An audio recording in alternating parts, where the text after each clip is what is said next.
दे दिए जाएं तो इच्छाएं पूरी होंगी। इच्छाओं का कोई अंत नहीं है।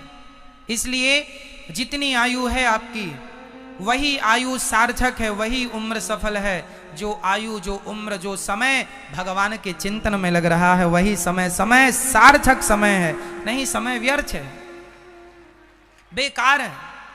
जो समय भगवान का चिंतन करने में लगा है वही समय है, नहीं तो समय व्यर्थ है। इसलिए सुखदेव भगवान कहते हैं, राजन भगवान का चिंतन करना है। शास्त्रों में अब भागवत जी का ये सुंदर सा प्रश्न है कि मनुष्य मात्र का धर्म क्या है। मनुष्य का, हम सभी का धर्म क्या है? परोपकाराय सताम विभूतया। परोपकार मनुष्य का धर्म है, परोपकार करना, सेवा। परहित सरिस धर्म नहीं भाई, धर्म न दूसर सत्य समाना, आगम निगम पुराण बखाना। सत्य बोलना ही मनुष्य का धर्म है, इसलिए सत्य बोलना चाहिए। बात बात पे झूठ नहीं कि हम जरा जरा से स्वार्थ के लिए झूठ बोल दें, क्या फायदा। झूठ बोलकर 1 लाख रुपए कमा लोगे तो महीने 2 महीने में वो 1 लाख खर्च हो जाएगा, पर झूठ जो तुमने बोल के पाप कमाया है वो पाप कभी खर्च नहीं होगा। वो पाप तो भोगना पड़ेगा, भोग के खत्म होगा। तो क्यों झूठ बोल के हम पाप कमाएं? इसलिए सत्यम ब्रूयात प्रियम ब्रूयात। सत्य बोलने की आदत डालो, सत्य बोला करो, सत्य बोलने की आदत हो मेरी माँ, ठीक है। मनुष्य का धर्म है सत्य बोलना, दया करना, जीव मात्र पर दया करना, यही धर्म है। जो व्यक्ति मांस खाता है वो व्यक्ति धर्मात्मा नहीं हो सकता, क्योंकि धर्म क्या कहता है? धर्म की परिभाषा है दया धर्म का मूल है। धर्म क्या है? बोलते चलिए, धर्म क्या है? बोलो, दया। धर्म क्या है? दया धर्म का मूल है। दया क्या है? धर्म है। जिसके अंदर दया है वह धर्मात्मा है। अब बताइए, जो मांस खाता है, अंडा मुर्गी मछली, उसके अंदर दया होती तो वो मछली की तड़प को देखता और उसे क्यों मारता? मछली क्यों खाता? मुर्गी क्यों खाता? खा रहा इसका अंदर, इसका मतलब वो निर्दयी है। अपने स्वाद के लिए किसी की हत्या कर लेना ये दया नहीं है। दया किसके अंदर होगी? बोलो, जो धर्मात्मा होगा। धर्मात्मा है तो दया होगी। जो व्यक्ति निर्दयी है वो दयावान कभी, वो भक्त हो ही नहीं सकता, वो धर्मवान हो ही नहीं सकता। इसलिए दया धर्म का मूल है।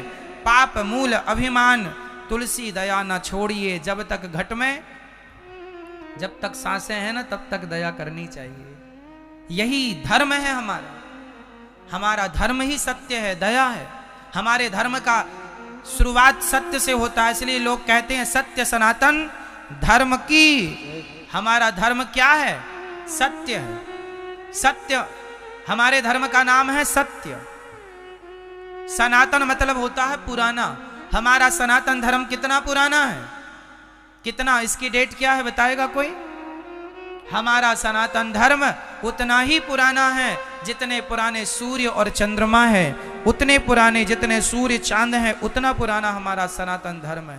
सत्य इसका नाम है, सत्य सनातन धर्म। सनातन का अर्थ क्या होता है? सनातन मीन्स पुराना। सत्य मीन्स सत्य, सत्यम वद धर्मम चर। सत्य बोल, सत्य बोला कर। जो आदमी सत्य बोल रहा है वो सनातनी है। सत्य। शास्त्रों का सार क्या है?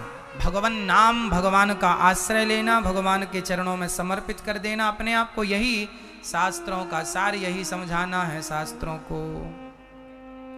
अच्छा, ईश्वर भगवान सगुण है या निर्गुण है? बताइए। ईश्वर मैया, ओ मेरी माँ, हो गई पंचायत आपकी? सुन लो मेरी माँ। अच्छा ये बताओ, आवाज आ रही है पीछे के लोगों को कि नहीं? आवाज आ रही है तो हाथ उठा लो। आ रही है? इस तरफ आ रही है आवाज? नहीं आ रही है? साउंड वाले भैया जरा देख लो, इस तरफ की आवाज की व्यवस्था कर लेना कल से।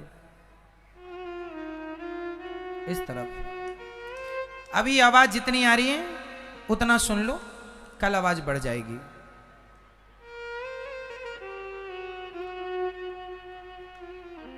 है ना? उस तरफ नहीं है व्यवस्था आवाज की?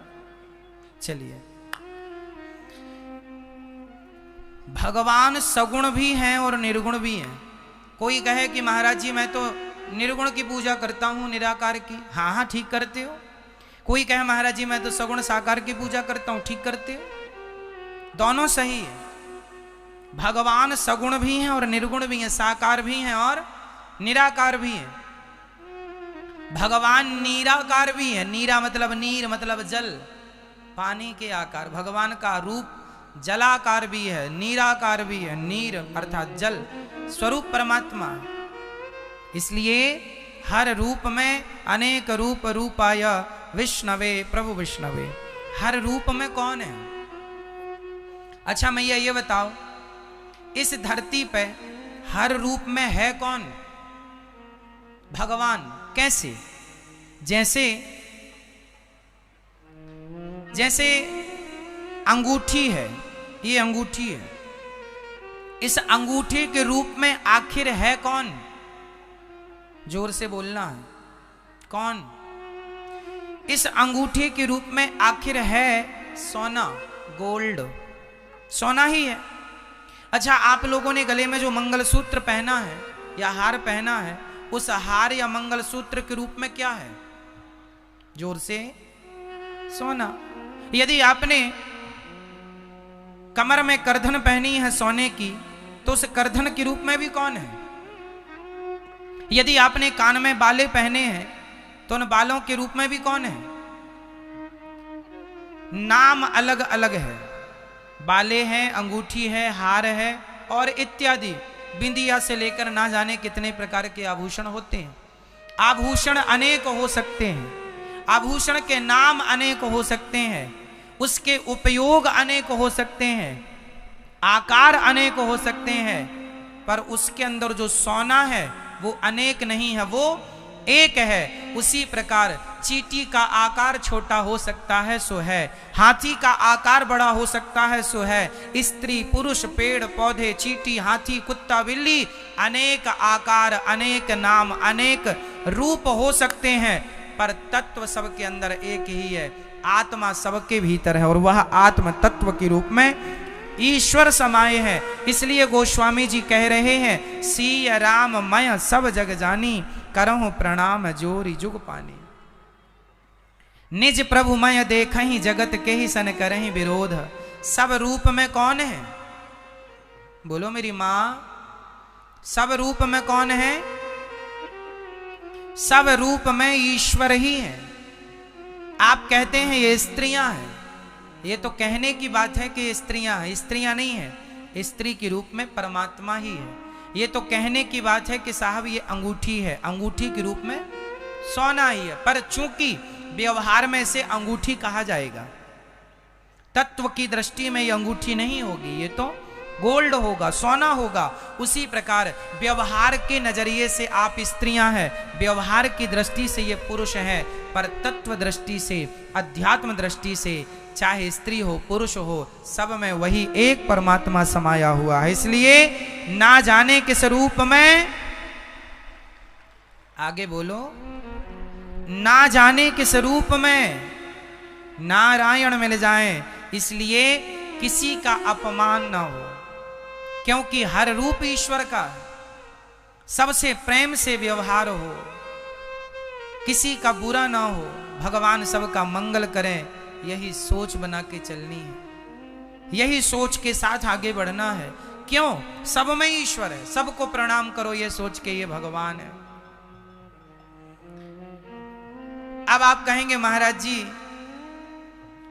हम किसी को भगवान समझ के प्रणाम करें और वो आदमी हमें लूट कर चला जाए तो क्या समझे भगवान ने लूटा है? देखो, हम भगवान समझने की बात कह रहे हैं, सबको भगवान मान के प्रणाम करो, पर जो आपको सही गलत का ज्ञान है कि भाई आपके साथ कोई गलत करे तो ये ना कि अब गलत करवाते रहो ये सारे भगवान है, नहीं जी, गलत कोई करे, ईश्वर का दर्शन करना है हर रूप में, लेकिन आपके साथ कोई गलत व्यवहार करे उसका उचित जवाब देना है, भाई ये बात ऐसी नहीं ऐसी है, आप ऐसा ना कहो, आप गलत कह रहे हैं, ये सही है, अपना पक्ष आप रख सकते हैं, ठीक है। भगवान सब हैं, प्रणाम सबको करना, हम कहते हैं कुत्ते को भी भगवान जान के आप प्रणाम कीजिए दूर से। अब ये नहीं कि कुत्ते को मंदिर में बिठा के आप आरती उतारने लग जाएं कि ये कुत्ते को गुरुजी ने कहा भगवान तो आरती, अरे भाई कुत्ते को भगवान के उसका दिल नहीं दुखाना, उसे लाठी नहीं मारना, ये सोचना है कि इस रूप में भी भगवान है, पर व्यवहार में आप उसे उठा के मंदिर में नहीं बिठा सकते। ये ज्ञान होना चाहिए, ज्ञान के लिए चीजें हैं, है ना, ये खुद का ज्ञान हो कि भाई है सब ईश्वर ही, पर सबके अपने अपने कार्य हैं, व्यवहार किनके संग कैसा करना हो उसके लिए आप समझदार हैं। तो भगवान के अवतार हैं 24। भगवान का पहला अवतार है सनकादि। भगवान कितने होते हैं मैया, कौन बताएगा, बताओ भगवान कितने होते हैं, जोर से बोलो। ईश्वर कितने हैं और देवता कितने हैं, देवता कितने हैं भाई, भगवान एक हैं, उन एक भगवान का नाम कौन बताएगा, उन एक भगवान का नाम क्या है, उन एक भगवान का नाम है श्रीमन नारायण। नारायण ही परम तत्व है, भगवान का नाम है नारायण। जब हम कहें भगवान तो भगवान से अर्थ है भगवान नारायण, वह नारायण 3 रूपों में जाने पहचाने जाते हैं। उन्हीं नारायण को कोई ब्रह्मा के रूप में पूजता है और कोई शिव के रूप में पूजता है। हरि हरियोर न भेदा, भगवान शंकर और भगवान नारायण क्या ये 2 हैं, इनमें कोई भेद नहीं, ये तीनों एक हैं।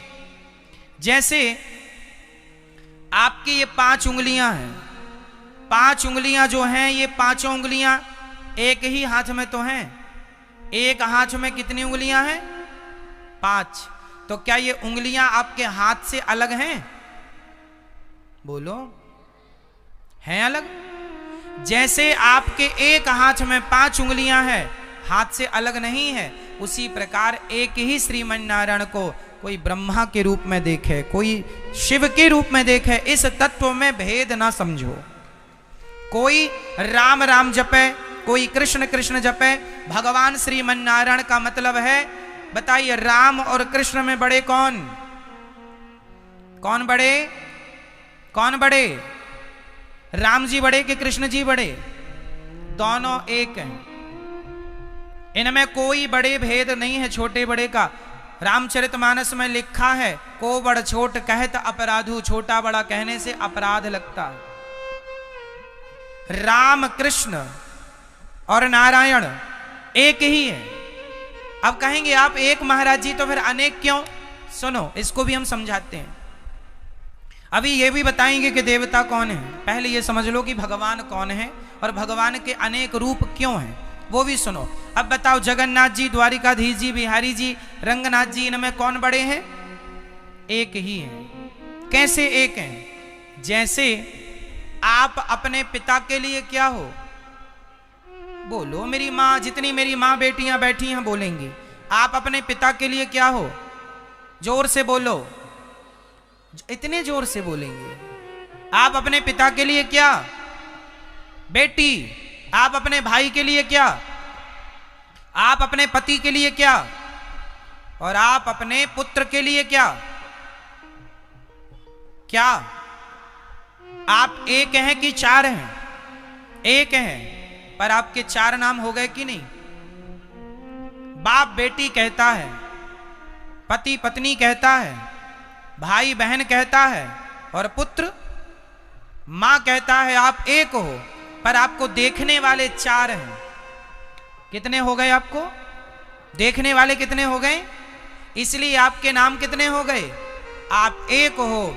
4 रूपों में आपको देखते हैं लोग, 4 नामों से जानते हैं आपको लोग। उसी तरह एक स्त्री यदि 4 रूपों में और 4 नामों से जानी जा सकती है, तो वह एक परमात्मा अनेक रूपों में अनेक नामों से क्यों नहीं जाना जा सकता? कोई उन्हें राम रूप में देखे तो उनके लिए राम बनते हैं, कोई उन्हें कृष्ण रूप में देखे तो, कोई उन्हें जगन्नाथ जी के रूप में देखे सो जगन्नाथ जी, कोई द्वारिका रूप में देखे द्वारिकाधीश, कोई बांके बिहारी के रूप में तो बांके बिहारी, कोई रंगनाथ भगवान तो रंगनाथ, एक ही है वही। कोई उन्हें शिव के रूप में देखे तो भोलेनाथ बन के प्रकट हो जाते हैं, वही है ना, वही है, वही अनेक रूपों में है, वही भगवान नारायण। कोई नारायण कहता है, कोई राम कहता है, कोई कृष्ण कहता है, कोई शिव कहता है, कोई ओम नमः शिवाय जपता है। क्यों जी? एक ही तत्व है। तो ये तो हो गए भगवान। भगवान किन्हें कहते हैं बोल के बताओ? एक तत्व है मूल श्रीमन नारायण। चाहे आप नारायण कह दो, चाहे शिव कह दो, चाहे ब्रह्मा कह दो, एक ही बातें हैं। जैसे पुष्प, फूल और सुमन कितने हो गए? पुष्प बोलो, पुष्प, सुमन और फूल कितने हो गए? कितने हो गए? एक हो गए। कहां 3 हो गए?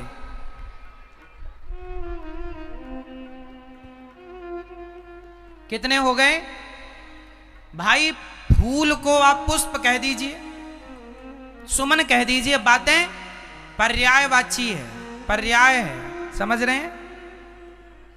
जैसे पुष्प के अनेक नाम हो सकते हैं, पर्याय, यदि पुष्प के अनेक नाम हो सकते हैं तो उन्हीं का नाम नारायण है, उन्हीं का नाम शिव है, उन्हीं का नाम राम है, उन्हीं का नाम कृष्ण है, इनमें कोई भेद। तो ये हो गई भगवान की व्याख्या। कोई शंकर जी की पूजा कर रहा है तो ठीक कर रहा है, कोई नारायण की पूजा कर रहा, देखो जी बात ठीक है, सबकी अपनी अपनी आस्थाएं हैं। किसी की भगवान शिव में आस्था है अधिक, तो किसी की भगवान राम में आस्था है अधिक, तो किसी को कृष्ण की आस्था। चलो भैया, तुम्हारी आस्था जहां है, जिनमें है, आप उन्हीं में मन लगाओ, उन्हीं से आप भवसागर से पार हो जाएंगे। एक ही बात है, नदी में 1000 नाव होती हैं, किसी एक में बैठ जाइए, पार लग जाएंगे। ठीक है, चलिए, ये तो हो गया क्लियर, हो गया स्पष्ट। भगवान कौन?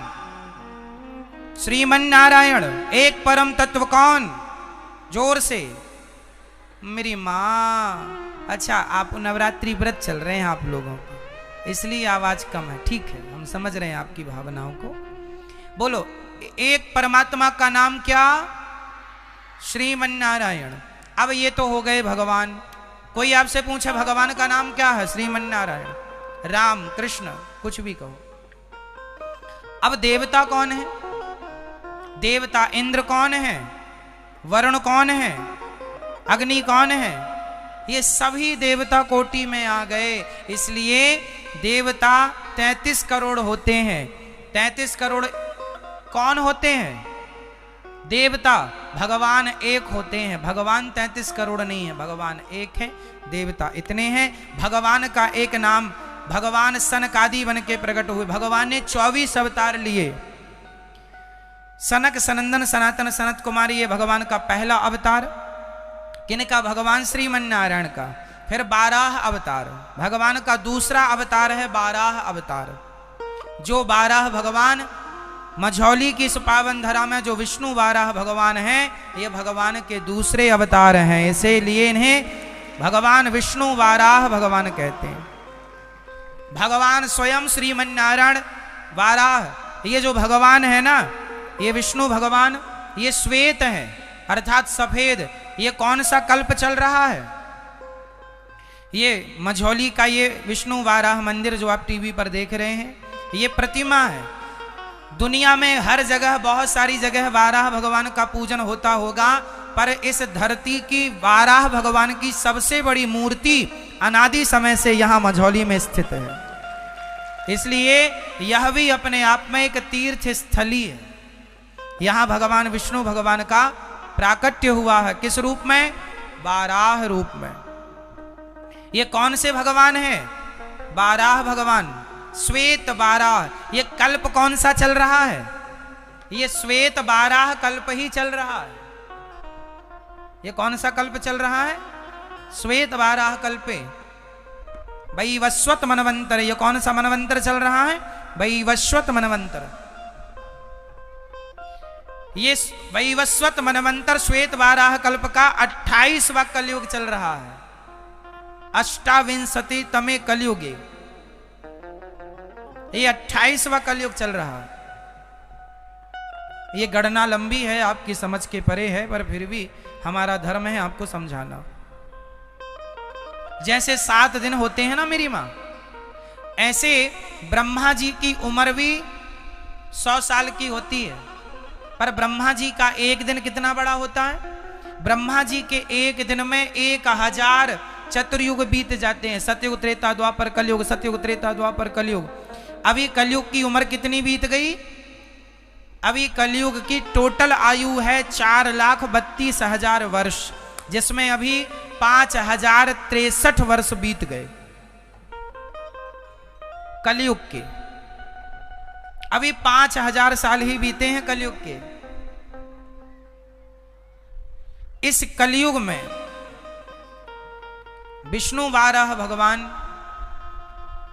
यहां कथा ऐसी है विष्णु बाराह भगवान की कि कोई मछुआरा था। क्यों जी? मछली पकड़ने वो तालाब में गया। कौन सा तालाब? नरीला। यहां बगल में नरीला तालाब है।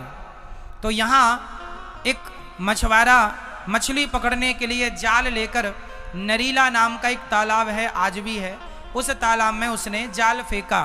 तो उसके जाल में मछली तो कोई फंसी नहीं, जरा सा पत्थर फंस के आ गया। तो उसको लगा कि बड़ा सुंदर है, वो पत्थर ले आया घर और अपने घर में लाकर के उसने एक छोटी से, पहले जो दीवारों में लोग 2 ईंट ऐसे करके छोटी सी जगह, जैसे अरवा कहते हैं सामान्य भाषा में, वहां पर उसने रख दिया।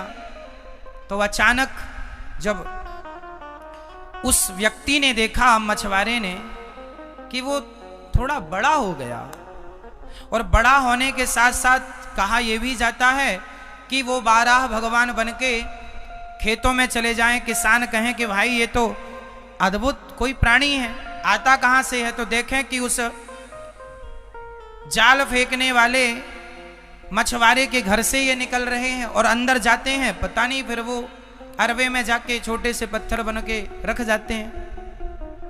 ऐसे करते करते भगवान ने अपने रूप को प्रकट कर लिया। वो छोटा सा गोल पत्थर बाराह बन करके प्रकट हो गए, बाराह रूप में प्रकट होने लगे।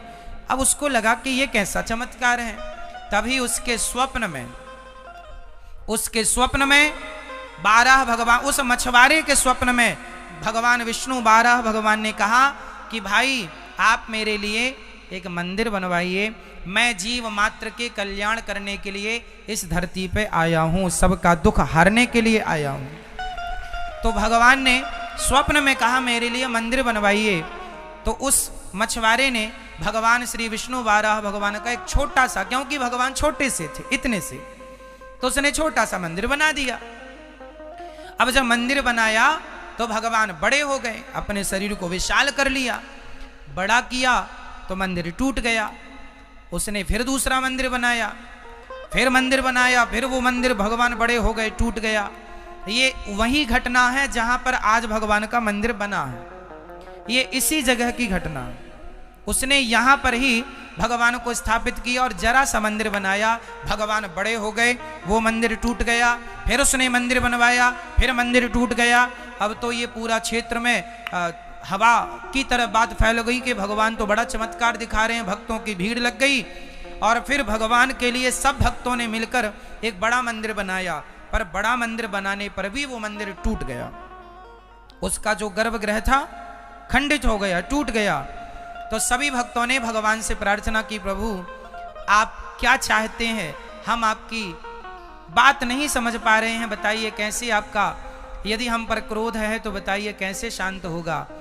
तब उस मछुआरे के स्वप्न में आकर भगवान विष्णु भगवान ने कहा, बारह भगवान ने कहा कि मैं यहां पर तब तक बढ़ता जाऊंगा, मैं तो आकाश तक पहुंच जाऊंगा, इसलिए मेरे माथे पर सोने की खील बना कर ठोकी जाए।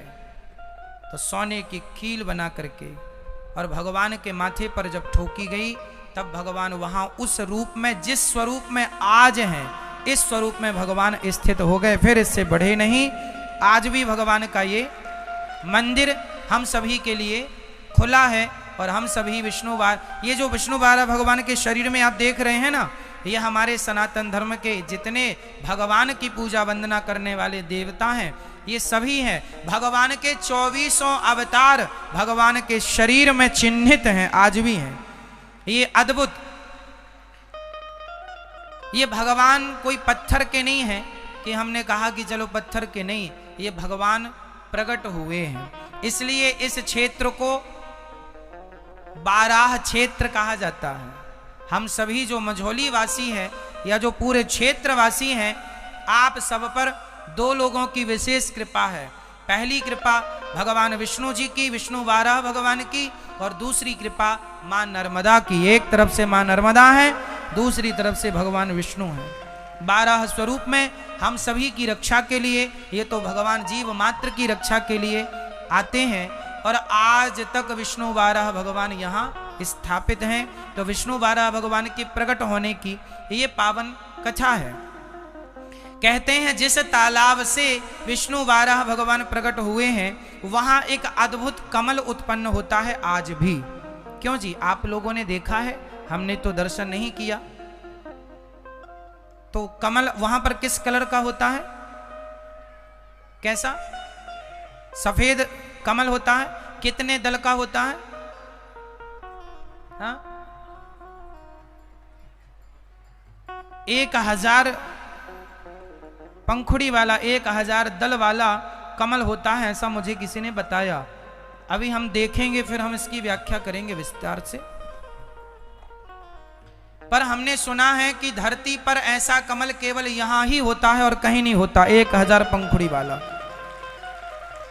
हर जगह कमल होता है, पर रंगीन गुलाबी कमल होता है, पर यहां सफेद कमल होता है।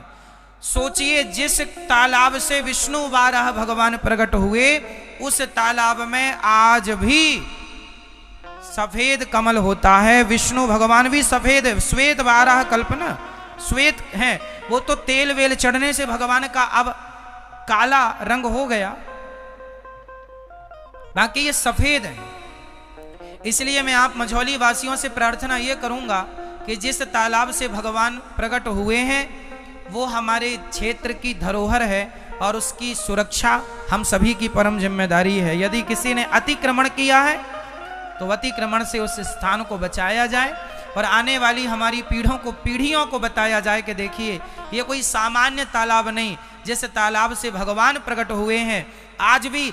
अब ये बात प्रमाणित हो गई, क्योंकि उस तालाब में यदि सफेद कमल है और 1000 पंखुड़ी वाला कमल आज भी होता है, तब तो ये मानना पड़ेगा कि भगवान वहीं से प्रकट हुए और कोई चमत्कार है। क्योंकि पूरी धरती पे 1000 पंखुड़ी वाला कमल तो कहीं नहीं होता, पर यहां होता है। तो इसलिए वो तालाब आज भी सुरक्षित है या नहीं, हाँ या ना? तो हम दर्शन करेंगे आज या कल। तो कहने का तात्पर्य यह है कि आप जो हमारी प्राचीन पुरानी धरोहर है, इन धरोहर को हम सभी, आप सभी की परम जिम्मेदारी है कि आप इन्हें संजो करके रखें। आने वाली पीढ़ी ये सब दर्शन करे कि देखो हमारे भगवान यहाँ प्रकट हुए थे, और ये कोई पत्थर की मूर्ति नहीं है। इसलिए आज भी मझौली में जब भी किसी बेटी का विवाह होता है या किसी भी घर में दुल्हन आती है, तो सबसे पहले वो लोग अपनी दुल्हन या बेटी को लेकर सबसे पहले विष्णु बारह भगवान का दर्शन करने जाते हैं। और भगवान के दर्शन से ही आपके ये सत्य है कि मझौली का कोई भी शुभ काम किसी के भी घर में हो वो भगवान विष्णु भगवान की आज्ञा से होता है, ये सत्य है। इसलिए विष्णु वाराह भगवान का जो मंदिर है उस मंदिर के प्रति आपकी श्रद्धा बनी रहे, पहला। दूसरा, उस मंदिर की पूरी देख रेख आप सभी क्षेत्रवासियों की जिम्मेदारी है। अब तो दूर दूर से लोग आएं और दर्शन करें, तो ये दर्शनीय स्थल है, इसलिए इसे दर्शनीय स्थल बना के रखिएगा। बड़ी श्रद्धा के साथ पूजा कीजिएगा, बड़ी श्रद्धा के साथ। ये आप सभी क्षेत्रवासियों का परम सौभाग्य है कि आप भगवान विष्णु भगवान की गोद में है। ये विष्णु वाराह भगवान की नगरी है, ये भगवान श्रीमन नारायण का दूसरा अवतार है, ये भगवान का दूसरा अवतार है। तो ये आपका परम धर्म है कि आप बचा करके रखें। ये वाराह भगवान का अवतार क्यों हुआ था? ये तो हम सभी भक्तों के कल्याण के लिए हुआ, लेकिन वाराह भगवान हिरण्याक्ष नाम के दैत्य को मारने के लिए हुआ था। हिरण्याक्ष को मार करके भगवान ने पृथ्वी को स्थापित किया था। कहाँ स्थापित किया था? अरे भाई, पृथ्वी को स्थापित करने के लिए भी तो कोई आधार चाहिए ना। तो वाराह भगवान ने पृथ्वी को ब्रज भूमि में स्थापित किया था। आज भी वृंदावन में बाराह घाट है, वृंदावन में उस बाराह घाट में ही भगवान ने पृथ्वी को स्थापित किया था। पृथ्वी किस पर टिकी हुई है? ब्रज मंडल पर। ब्रज की जो भूमि है, जो वृंदावन है, वो पृथ्वी का हिस्सा नहीं है। कैसे किसका हिस्सा है? जब भगवान श्रीमन नारायण भगवान कृष्ण बनकर आए, तब भगवान अपने बैकुंठ की धरती का एक टुकड़ा लाए। पूरा ब्रजमंडल ये भगवान का बैकुंठ है, और उस पूरे ब्रजमंडल पर ये पूरी पृथ्वी टिकी हुई है। ये शास्त्रोक्त प्रमाण है, मेरे मुंह का नहीं। आज भी वृंदावन में यमुना के किनारे बाराह घाट आज भी है। तो ये वृंदावन की महिमा भी जुड़ी है यहां से। कुल मिला के वाराह भगवान का दर्शन स्वयं भगवान श्रीमन नारायण ही, स्वयं भगवान विष्णु। नारायण और विष्णु ये दोनों एक हैं, अलग नहीं है। नाम दो हो गए पर एक तत्व है। नाम दो हो जाते हैं ना, तो नाम से ना आप जाइए कि हम विष्णु विष्णु कहें कि नारायण, एक ही तत्व है। विष्णु कहो नारायण कहो, एक ही बात है। तो भगवान श्रीमन नारायण का ये स्वरूप बाराह भगवान है। और मझौली वासी, आप भी जब कोई शुभ काम किया करो, भगवान के दर्शन के साथ ही शुरू किया करो। मझौली की एक सबसे अच्छी बात यह है कि यहाँ इस विष्णु वाराह भगवान के मंदिर में अखंड कई सालों से रामचरितमानस चल रही, अखंड रामायण पाठ चल रहा। कितने सालों से? कितने सालों से? किसी ने हमें बताया लगभग 50 वर्ष से ज्यादा हो गए होंगे, है ना? 100 साल लगभग। बताइए, अब आप लोग बता रहे हैं यहाँ की जानकारी। हम भी जब यहाँ पढ़ने आते थे, कभी दर्शन करने जाते थे, तो रामायण का पाठ चलता था। ये सत्य हमने भी अपनी आंखों से देखा है। हम यहाँ पढ़ने आते थे मझौली में, ये हमारी शिक्षा भूमि रही है। तो यहाँ पर हम पढ़ने 2001-2002 में आया करते थे। ये 2001-2002 की बात है, और हम अंक सूची देख के बताएंगे आपको कि कौन सा सन रहा होगा। तो लगभग यही सन रहा। उस समय रामायण चलती थी। यहां आप लोग बता रहे हैं 100 साल। अब सोचिए कि जिस धरती पर 100 साल से अखंड रामायण का पाठ हो रहा, वो कोई सामान्य धरती हो सकती है? इस परंपरा को, अब मेरी वहां पर पुजारी जी हमें बता रहे थे कल कि जब कोई पाठ, जब कोई रामचरितमानस का कोई पाठ करने वाला नहीं रह जाता, नहीं आ पाता, तब स्वयं हनुमान जी आकर के किसी रूप में यहाँ रामचरितमानस का पाठ करते हैं। ये सत्य है कि राम कथा सुनवे को रसिया, राम लखन सीता मन, ये सत्य है। कुल मिला के मैं आप लोगों से यह निवेदन करूं कि आप लोग अपने बच्चों को संस्कार कौन सा देंगे? अरे भाई, आधा घंटा फेसबुक व्हाट्सएप ना चलाकर, व्यर्थ की बकवासें ना करके जाओ ना, रामचरितमानस आप आधा घंटा पढ़ा करो। नियम बनाओ कि आपको आधा घंटा रामचरितमानस का पाठ करना है।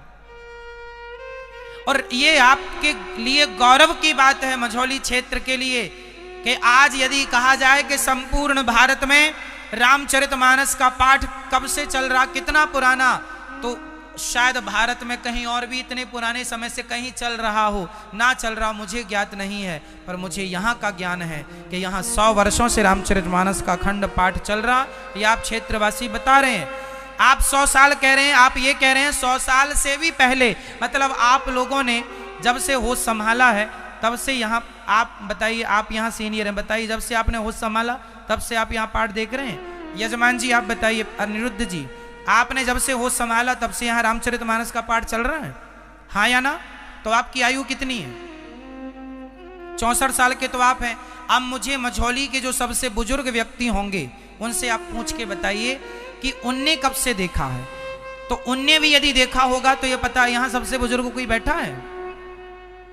हाँ आप तो हैं, तो मतलब यहाँ बड़े बुजुर्ग लोग भी बताएंगे। कुल मिला के यदि गहराई से आप जाएंगे तो ये निकल के आएगा कि ये रामायण का पाठ यहाँ तब से चल रहा है। मेरा अंदाज है यदि 100 साल, तो मुझे लगता है कि जब से विष्णु बारह भगवान यहाँ बैठे हैं, जब से पुजारी जी कह रहे थे कि यहाँ गोस्वामी तुलसीदास जी का भी आगमन हुआ था। यदि गोस्वामी तुलसीदास जी यहाँ आए थे, यदि इसके यहाँ प्रमाण है, तो फिर मैं ये दावे से कह सकता हूं कि गोस्वामी तुलसीदास जी यहाँ आए थे तो उन्होंने ही ये रामचरितमानस का पाठ शुरू किया होगा, और तब से लेके आज तक ये रामचरितमानस का पाठ चल रहा है। क्योंकि 100 साल बहुत होता है, अखंड पाठ चल रहा है, टूटा नहीं है। इसलिए अपने बच्चों को भी रामायण पढ़ने के संस्कार दिया करो। कुल मिला के ये समझो कि आप जिस धरती पर रहते हैं ये किसी तीर्थ से कम नहीं। यहाँ गोस्वामी तुलसीदास जी भी आए हैं और यहाँ स्वामी विष्णु बारह भगवान का उन्होंने भी दर्शन किया है, ऐसे यहाँ प्रमाण मिल रहे हैं। अभी पुजारी जी बताए कि मंदिर का हम लोगों ने जब कुछ निर्माण किया और दीवारें तोड़ी तो दीवारों के अंदर से विष्णु भगवान की एक प्रतिमा प्रकट हुई है, दीवार के अंदर से निकली। अब बताइए, यहां पर मुगलों ने भगवान पर तलवार से प्रहार किया, इसलिए भगवान के जो नीचे का हिस्सा है उसमें आज भी वो तलवार का निशान दिखता भी है ना? आपने ध्यान से देखा, जो नीचे वहां गणेश जी हैं उनका भी कटा हुआ हाथ है। तो मुगलों ने यहां पहुंचकर आतंक मचाया है, पर फिर भी भगवान आज ज्यों की त्यों सुरक्षित हैं। हम सभी भक्तों का ये परम सौभाग्य है कि हम लोगों ने विष्णु बारह भगवान का दर्शन किया है और अपने नेत्रों को सफल किया है। तो कुल मिला के ये रामचरितमानस का पाठ यहाँ इतने दिनों से होना, अरे जिनके घर में 4 दिन अखंड कीर्तन हो जाता है ना, उनके घर के भी सारी भूत बला, सारी नेगेटिविटी भाग जाती है। तो जहाँ 100 साल से भगवान का नाम हो रहा है वहाँ तो कभी नेगेटिविटी आ ही नहीं सकती, वहाँ तो कोई नकारात्मकता आ ही नहीं सकती। इसलिए आप सभी लोग समय निकाल कर भगवान के प्रति अपना प्रेम, अपनी श्रद्धा बनाए रखिएगा। भगवान पत्थर में नहीं होते भक्तों, भगवान आपकी श्रद्धा में होते हैं। कल हमने आपको कहा था, और ये पूरी क्षेत्रवासियों का गौरव है, हमारा भी गौरव है कि हम तो कथा में हमेशा कहा करते हैं कि हम तो विष्णु बारह भगवान की नगरी से हैं। तो ये हम सभी के गौरव का विषय है। यहाँ से 100 किलोमीटर 200 किलोमीटर का पूरा एरिया ये विष्णु बारह क्षेत्र ही कहलाएगा। यहाँ से ये पूरा जबलपुर जिला, ये पूरा बारह नगर ही कहलाएगा, बारह क्षेत्र ही कहलाएगा। पहले तो कटनी भी जबलपुर जिला में ही था, अब तो विभाजन हो गया। मंडला भी पहले इसी में था। तो ये बारह भगवान पूरा ये बारह क्षेत्र ही है। कुल मिला के हम सब बड़ भागी हैं। भगवान का 12 अवतार जहाँ हुआ, 12 भगवान तो हुआ था, 12 भगवान यहाँ हम सभी के लिए प्रकट हुए हैं। तो यहाँ पर हम लोगों ने आज 12 भगवान का दर्शन भी किया, आप लोगों ने भी टीवी पर देखा। भगवान के तीसरे अवतार हुए हैं श्री नारद जी। यहां पास में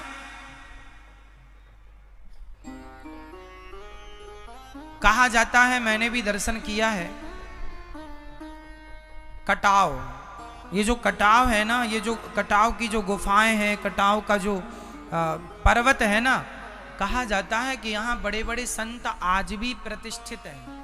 हम लोगों की आंखों में इतनी ताकत नहीं है कि हम महान विभूतियों का दर्शन कर सकें।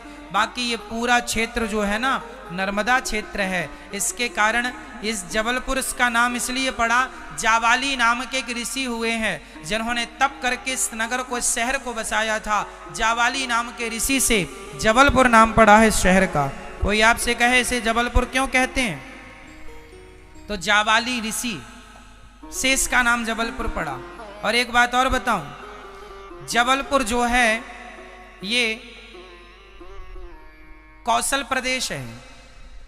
जबलपुर ये कौशल प्रदेश में आता है, आधा छत्तीसगढ़।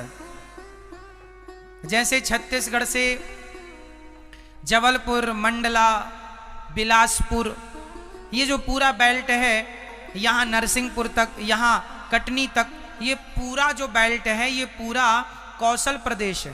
आज भी यहां से ट्रेन चलती है, महाकौशल एक्सप्रेस। कौशल क्यों, ये पूरा एक कौशलेश राजा थे, कौशलपुर राजा, जिनकी बेटी का नाम था कौशल्या, जो भगवान श्री राम की मां है। राम जी का ननिहाल है ये, सिंपल भाषा में आपसे कहूं, राम जी का ननिहाल है ये। कौशल्या माता कहाँ की है, कौशल प्रदेश। अब कुछ लोग कहते हैं कौशल्या जी छत्तीसगढ़ बिलासपुर क्षेत्र वो पूरा कौशल प्रदेश कहा जाता है। कौशल प्रदेश एक्चुअली पहले जो राजाओं की भूमि थी ना, वो कोई थोड़ी मोड़ी नहीं थी, बड़ी विशाल 200, 500, 1000 किलोमीटर का एरिया कवर करती थी ना। तो कौशल प्रदेश छोटा, जैसे आज मध्य प्रदेश छोटा सा तो है नहीं, मध्य प्रदेश की सीमा ही 1000 किलोमीटर की है। उसी तरह कौशल प्रदेश जो मां कौशल्या के पिता थे, उनकी ये पूरी नगरी कौशल प्रदेश कहलाती है। नर्मदा का ये पूरा किनारा, जबलपुर, मंडला, आधा छत्तीसगढ़, मध्य प्रदेश का ये बेल्ट, ये पूरा कौशल प्रदेश है। अब ये नहीं कहा जा सकता कि माता कौशल्या का महल कहाँ था, ये तो मुझे ज्ञान नहीं है कि माता कौशल्या कहाँ थी, पर ये मुझे आज के अवशेष पर मिलता है। आज भी यहाँ के कागजों पर कौशल प्रदेश इसी को कहा जाता है, इसलिए महाकौशल एक्सप्रेस यहाँ से चलती है ना। इसलिए ये कौशल प्रदेश से ये सिद्ध हुआ।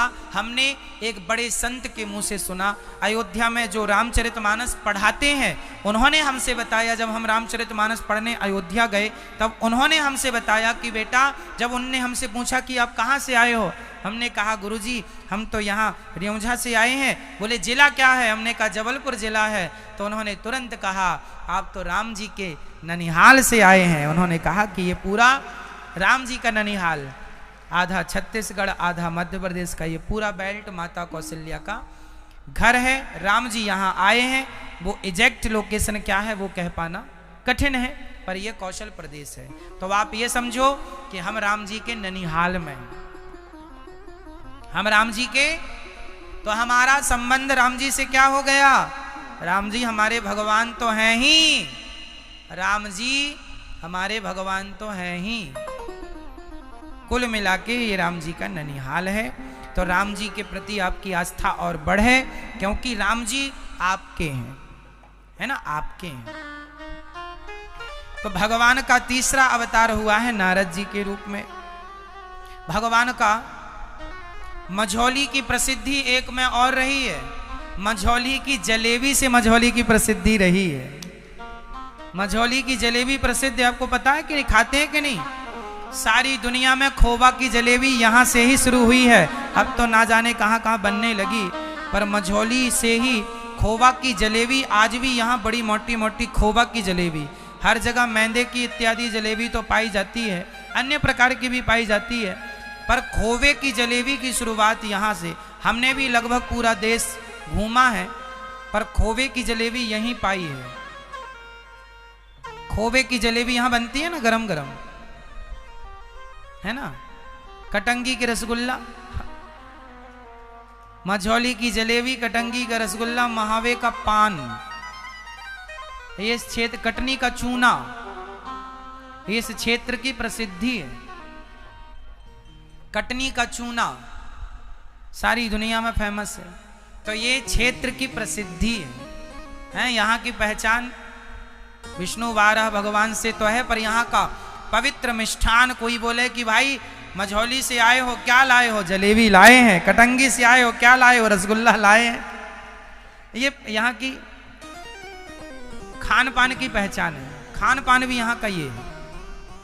कुल मिला के हम भगवान की शरण में रहें और जो भी खाएं पिएं, देखो भगवान को भोग लगा के खाया करो, अच्छी चीज़ें खाया करो। आप भगवान की नगरी के लोग हैं, अच्छे काम किया करो। जुआ, शराब, मांस इत्यादि दूर दूर तक आपके जीवन में ना हो। भगवान का चौथा अवतार नर नारायण का,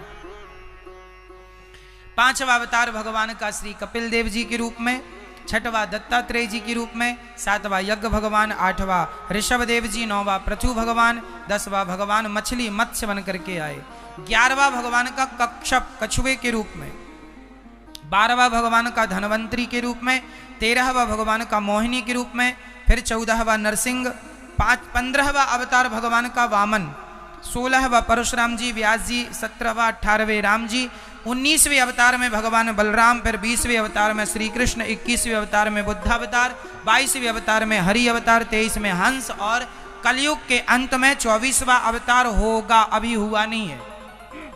संबलग्राम विष्णु यश नाम के पंडित जी के घर में कलयुग के अंत में ये अवतार होगा। कौन सा अवतार? कल की भगवान का अवतार। भगवान के ये अवतार संपन्न हुए। अब भगवान एक बार नारद जी ने व्यास जी को देखा, 17 पुराण लिखने पर भी असंतुष्ट हैं। पूछा क्यों? तब कहा कि हमने 17 पुराण लिख दिए हैं, फिर भी शांति नहीं है। तब नारद जी ने कहा, अभी तक आपने श्रीमद् भागवत की रचना नहीं की, इसलिए आपको शांति नहीं प्राप्त हो रही। श्रीमद् भागवत लिखिए, तब जाकर के आपको शांति प्राप्त होगी। नारद जी ने 4 श्लोक दिए। अहमेवासमे वाग्रे नान्यद यद सदसत् परम पश्चादहम यदे तच्च यो वशिष्येत सोऽस्म्यहम् ऋतेर्थम यत् प्रतीयेत न प्रतीयेत चात्मनि तद् विद्यादात् मनोमायाम यथा भासो यथा तमः। तो ये भगवान के द्वारा, नारद जी के द्वारा भागवत कही। 4 श्लोकों में व्यास जी ने विस्तार किया। नारद जी ने कहा, मैं दासी पुत्र था, भगवान की कृपा से आज, भगवान की कृपा से आज ब्रह्मा का पुत्र बन करके अनायास ही कहीं जाकर भगवत चिंतन करता रहता हूं। कोई रोकने टोकने वाला नहीं है, नहीं है। प्रिय भक्तों, अब व्यास जी ने महाभारत से भागवत को प्रारंभ किया। भागवत कहां से शुरू होती हैं? बहुत ध्यान से सुनिएगा। भागवत जी महाभारत के युद्ध से। महाभारत के युद्ध में एक बढ़िया अद्भुत बात है, सीखने लायक बहुत कुछ है। महाभारत में 99 कौरव मारे गए, एक दुर्योधन बचा। तो भीम भैया ने जंघा तोड़ डाली गदा के प्रहार से। परिणाम ये हुआ कि अश्वत्थामा आए और कहा कि मैं आपकी क्या मदद करूं। कह दिया, पांडवों को मरा हुआ देखना चाहता हूं। अश्वत्थामा से दुर्योधन ने 5 पांडवों को मारने के लिए अश्वत्थामा चल पड़े। पांडवों को तो मार ना सके। द्रौपदी के 5 बच्चे थे। उन 5 बच्चों के नाम थे, पहले का नाम था प्रतिविंध्य, दूसरे का नाम था सुत सौम, तीसरे का नाम था श्रुतकर्मा, चौथे का शतानीक और 5वें का श्रुतसेन। ये द्रौपदी के 5 बच्चे, 5 पांडवों के एक एक बेटा था। अश्वत्थामा ने 5 का सिर काट दिया और काट करके दुर्योधन के सामने ले गया। दुर्योधन ने कहा, ये तो पांडव पुत्र हैं। अब तो प्राण निकल गए दुर्योधन के। पहले उसे लगा कि पांडव हैं तो सुखी हुआ, प्रसन्न हुआ, पर लगा कि ये पुत्र हैं पांडवों के।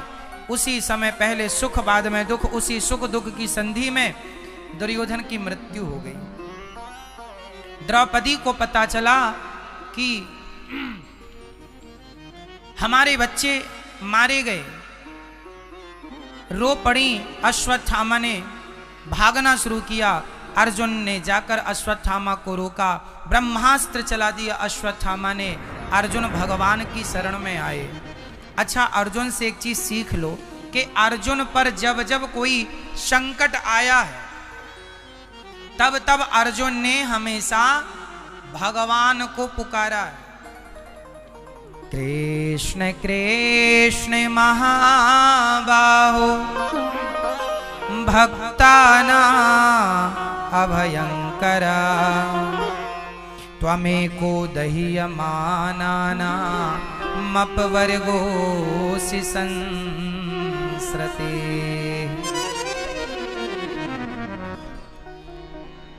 अर्जुन चरणों में गिर पड़े, प्रभु रक्षा कीजिए। भगवान ने कहा कि आप जो हैं, अश्वत्थामा ने ब्रह्मास्त्र चलाया, आप भी चलाओ। अर्जुन ने चलाया, दोनों को भगवान ने शांत किया, द्रौपदी के समक्ष खड़ा कर दिया। द्रौपदी, इस हत्यारे को जो दंड देना है दे दो। द्रौपदी ने कहा छोड़ दीजिए इसे। क्या आपको इस पर दया आ रही है? दया इस पर नहीं, इसकी मां पर आ रही है। और मां करुणा की प्रतिमूर्ति है, इसलिए मां कौन है? मेरी मां, मां करुणा की मूर्ति है। द्रौपदी कौन है? मां। खुद के बेटे मर गए और हत्यारा सामने खड़ा है। द्रौपदी कहती है इसे छोड़ दो, क्या इसे मार देने से मेरे मरे हुए बच्चे जीवित हो जाएंगे? ऐसी दया जिनके अंदर होगी उन्हीं को भगवान स्वीकार करते हैं। इसलिए किसी भी हाल में दया नहीं छोड़नी चाहिए। क्या नहीं छोड़नी चाहिए मेरी मां? आप लोगों में से कितनों के अंदर दया है? हाथ उठा के बताओ। मैया, आपके अंदर दया है? ये आगे बैठी है मैया, इनके अंदर दया नहीं है लगता। हाथ नहीं उठा रही है मेरी माँ। भैया हाथ नहीं उठा रही हो, क्यों? हाँ, द्रौपदी एक माँ है और माँ करुणा की मूर्ति होती है। इसलिए आप लोगों ने कितने लोगों ने माता रानी की उपासना की है। आज तो अष्टमी है। आज क्या है? सप्तमी की अष्टमी? सप्तमी है, ठीक है। तो अष्टमी कल होगी। तो आपने 9 दिन तक माता जी की पूजा की कि नहीं की? ना। तो कौन सी माता की पूजा की आप लोगों ने? सासू माँ को भी पानी वानी पिलाया कि नहीं? कि केवल माटी की माता को ही पिला रहे हो? हम लोगों की विडंबना ये है कि जब नवरात्रि आती है ना, इस नवरात्रि में तो चलो ठीक है, लोग घर घर पूजा करते हैं। जब वो दूसरे नवरात्रि आती हैं तब ना गली गली माता जी की पूजा हम लोग करते हैं और करनी भी चाहिए। परंतु एक सवाल मेरा आपसे कि आपने माता जी को घर में बिठाया, जवारे बोए, माता जी की जोत जलाई, सब किया, अच्छा किया, पर क्या आपकी जो जन्मदात्री माता है, आपकी जो सासू माता है, क्या आपने उसे प्रसन्न रखा? यदि आपने जिंदा माता को प्रसन्न नहीं रखा, जिंदा सास जिंदा है, माँ जिंदा है, जिंदा माता को। अच्छा ये बताओ, जो नवरात्रि में दुर्गा जी हम लोग रखते हैं गली गली, उन दुर्गा मैया को कौन बनाता है? कोई मूर्तिकार बनाता है। उन्हें कौन बनाता है मेरी माँ? बोलो। कोई मूर्तिकार बनाता, कोई इंसान बनाता है। इंसान की बनाई मूर्ति को हम माता कह के बुलाते हैं, उनको खूब भोग लगाते हैं, खूब जय माता दी कहते हैं। और ये बताओ, जो आपकी अपनी माँ है जन्म देने वाली और आपकी सासू माँ, ये जो माँ है, इन्हें किसने बनाया है? बोलो भाई, किसने? इंसान की बनाई मूर्ति को भगवान मान लेते हो और जैसे स्वयं भगवान ने बनाया है उसको घर से निकाल देते हो। ये क्या है मेरे भाई? ये क्या है मेरी माँ? क्या ऐसे से भगवान प्रसन्न होंगे? भगवान कभी नहीं कहते कि मुझे पत्थर में पूजो मुझे।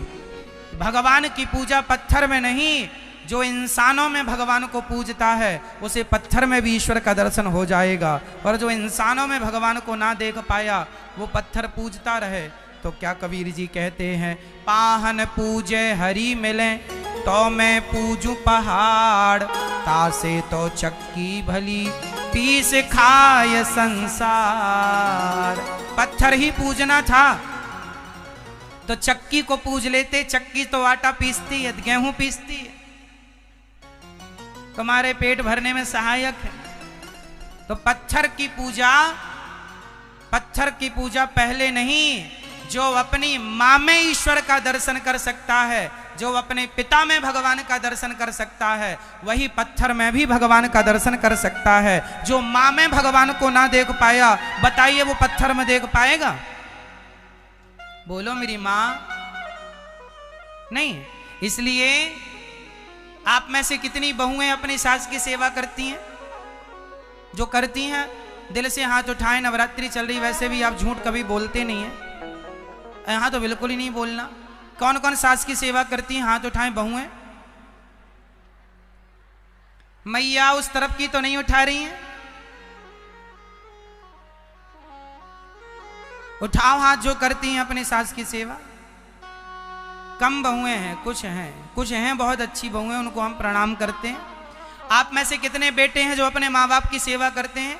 अपनी माँ की पांव दबाते हो अपनी माँ के, हाँ या ना? माँ का ध्यान रखते हो? ऐसा तो नहीं कि आपकी माँ आपके पत्नी के भरोसे हो, तू ही खिला देना, तू ही दवाई दे देना, तू ही सब कर देना।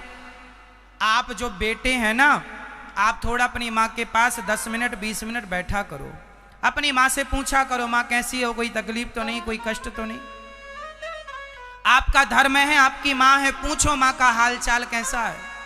आजकल तो माँओं के लिए, एक बेटे से मैंने कहा तेरी माँ की सेवा क्यों नहीं करता? बोले महाराज जी नौकर लगा दिए हैं माँ के लिए। हमने कहा माँ के लिए नौकर क्यों? बोले बड़ा व्यस्त रहता हूँ ना। मैंने कहा तो पत्नी से प्यार करने के लिए भी 2-4 नौकर लगा दे, तुम लोग करते रहना, हम तो बड़े बिजी हैं।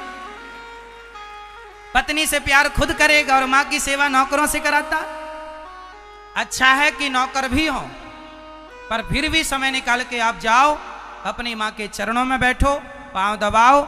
ये दास अनिरुद्ध, हम माँओं की सेवा करते हैं। जिन माँओं ने हमें जन्म नहीं दिया, धर्म की माँ है वो, धर्म का बेटा हूं मैं उन माँओं के चरण दबाता हूं, उन माँओं की सेवा करता हूं।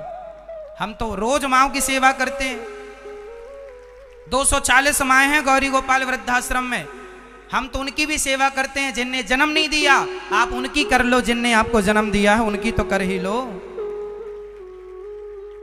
इसलिए मेरी माँ, इन वृद्ध माओं के चरण दबाओ, इन माओं की सेवा करो। और बेटे के जीते जी यदि माँ तुम्हारी भूखी है तो तुम्हारा मनुष्य बनना बेकार है। और बहुओं के होते हुए सास यदि भूखी सो जाए तो ऐसी बहुओं को धिक्कार है। कई बहुएं ऐसी होती हैं अकेले बनाकर खाती हैं। सास अपनी बुढ़ापे में अकेले बना रही है, हाथ चल नहीं रहा है, पांव चल नहीं रहे हैं, और बहू यहाँ हलवा पूड़ी खा रही है और रोज जल चढ़ाने जाती है माता जी को, जय माता दी। खुद की सास मर रही है भूखी, उसे ना दिया 2 रोटी, और यहाँ नवरात्रि के व्रत चल रहे हैं। ना जाने कौन सी माता को खुश करेगी ये। कौन सी माता खुश होंगी तुमसे?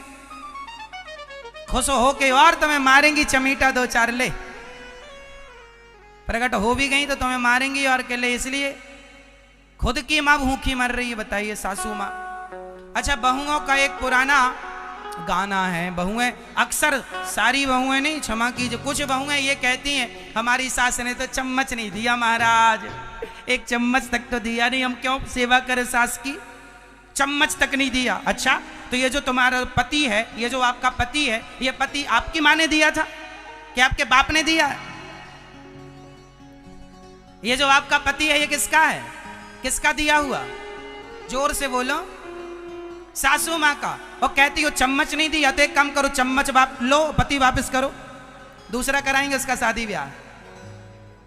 चम्मच लो तुम।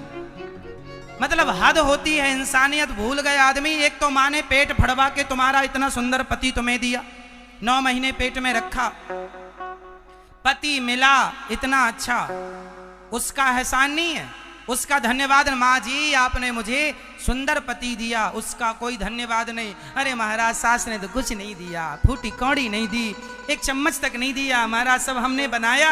हाँ, पति भी तुमने ही बना लिया था। इसलिए मेरी माँ, कहावत है, जिस पत्तल में खाओ उसमें छेद ना करो। कुत्ता भी जिस घर की एक रोटी खाता है ना, रात भर चौकीदारी करके एक रोटी का हिसाब चुकाता है। हाँ या ना? बोलो हाँ या ना? कुत्ता जिस घर की रोटी खाता है, रात भर चौकीदारी करके उसका हिसाब चुकाता है। लेकिन आजकल की औलाद जिस माँ बाप से जन्म लेकर के, जिस माँ बाप का सब कुछ लेती है, उनकी प्रॉपर्टी सब कुछ लेकर के, आज वही बच्चे अपने माँ बाप का सब धन लेकर के और वो माँ बाप को अकेला छोड़ करके बुढ़ापे में चले जाते हैं। कुत्ता भी ऐसा नहीं है, इतना गद्दार तो कुत्ता भी नहीं है जितनी गद्दार आज की संतान हो रही है। सभी नहीं, जो हो रहे हैं हम उनको कह रहे हैं। आप तो अच्छे हैं, अपने माँ बाप की सेवा करो। आप कहते हैं कई होंगे, महाराज हमारी सास की हम सेवा करते हैं, वो कराती नहीं।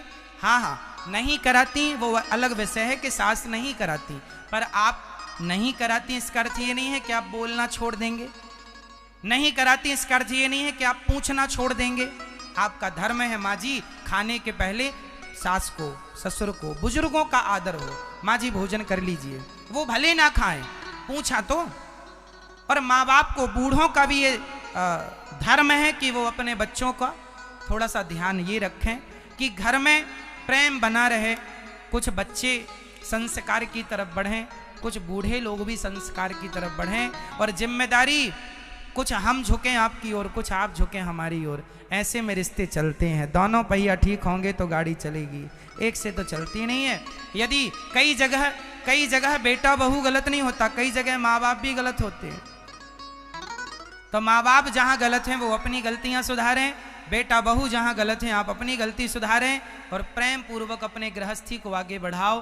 गृहस्थी का अर्थ केवल पत्नी और बच्चे नहीं है, गृहस्थी का परम धर्म है। राम का विवाह माता सीता से हुआ, होने के बाद राम जी को राजा बनाने की तैयारी थी, पर पिता ने कह दिया वनवास जाना है, तो पिता की आज्ञा सिर पे रख के चल पड़े कि नहीं? एक सवाल नहीं पूछा राम जी ने कि मुझे आपने वनवास क्यों भेज दिया, मैंने गुनाह कौन सा किया? इसका अर्थ है हमारे यहां सिखाया जाता है मातृदेवो, बोलो मेरी मां, मातृदेवो भव, माता भगवान है। पितृदेवो भव, पिता भगवान है। आचार्य देवो भव, आचार्य गुरु भगवान है। और अतिथि देवो भव, अतिथि भगवान तुल्य है। इसलिए माँ, पिता, अतिथि और गुरुजनों में सदा भगवान का भाव ही रखना चाहिए कि ये भगवान ही हैं। इन पे भगवत दृष्टि ही रखनी चाहिए और कभी अपनी माँ को नहीं सताना चाहिए। आप में से जिनकी देखो ना माँ जब तक है सो है, मर जाएगी माँ तो फोटो रख के आप लोग माला चढ़ाओगे, देखोगे माँ की, कभी याद आएगी तो रोओगे। अरे माँ मर जाए तब रोने से अच्छा है जीते जी अपनी माँ की सेवा करो। क्यों जी? अब देखो ना, मुझे तो बड़ा आश्चर्य इस बात का लगता है, कुछ बेटे अपनी माँ को गिलास भर पानी नहीं देते, छोड़कर चले जाते हैं, और जब माँ मरती है तो रोने के लिए आ जाते हैं। तो कह दो इन बच्चों से, बेटा जब पानी देने नहीं आए, जब रोटी देने नहीं आए, तो अब रोने क्यों आए हो? क्या रोने वालों की यहाँ कमी थी जो तुम आ गए? अब क्या तुम्हारे आंसुओं से हो जाएगा बताइए? इनका आंसू बहाना तो अब बेकार लगता है, व्यर्थ लगता है, फॉर्मेलिटी कर रहे हैं ये लोग। हाँ या ना? जिस बेटे ने माँ की जीते जी सेवा ना की और मरने पे आंसू बहाए, तो इससे बड़ा पाखंड और क्या होगा बताइए? जो बहू अपने सास को 2 रोटी ना दे, गिलास भर पानी ना दे, वो बहू अपने सास के मरने पर रोए, इससे बड़ा पाखंड और क्या हो सकता है? लोग कहते हैं बाबा लोग पाखंडी हो गए हैं। माना कि कुछ हो भी गए होंगे, पर कभी आपने अपने आप को देखा कि आप भी तो पाखंडी हो रहे हैं? ये पाखंड नहीं तो क्या है? जीते जी सेवा की नहीं, मरने पर आंसू बहाने आए, ये पाखंड नहीं तो क्या है? हाँ या ना? इसलिए इंसान बनो। आजकल ना माँ बाप कैसे सख्त हो जाता था तो हमारी बहन बेटियों को कोई गंदी नजर से ना देखे, इसलिए घूंघट परंपरा चली थी। ये त्रेता युग में नहीं थी, माता सीता को बहुत ज्यादा लंबा घूंघट नहीं था। उस परंपरा में तो बेटी ससुर और बेटी ससुर और बहू तो पिता और पुत्री की तरह रहा करती थी, है ना। रामचरितमानस में ये सारी चीजें स्पष्ट होंगी, मैं आपको आगे स्पष्ट करूंगा। जब से देश गुलाम हुआ तब से हमारे हिंदू भाइयों ने अपनी बहन बेटियों को बचाने के लिए ये घूंघट परंपरा चालू की। फिर अंग्रेज चले गए, मुगल चले गए, पर चूंकि आदत हो गई तो वह परंपरा चली आई। अब कोई ये ना सोचा कि स्त्रियों को जबरदस्ती घूंघट ना, अब तो घूंघट डालने की विशेष जरूरत नहीं, अब तो देश गुलाम थोड़ी है। हाँ, घूंघट डालने की जरूरत नहीं है, पर शरीर को ढकने की जरूरत है, मर्यादा में रहने की जरूरत है, सब प्रकार से। हाँ,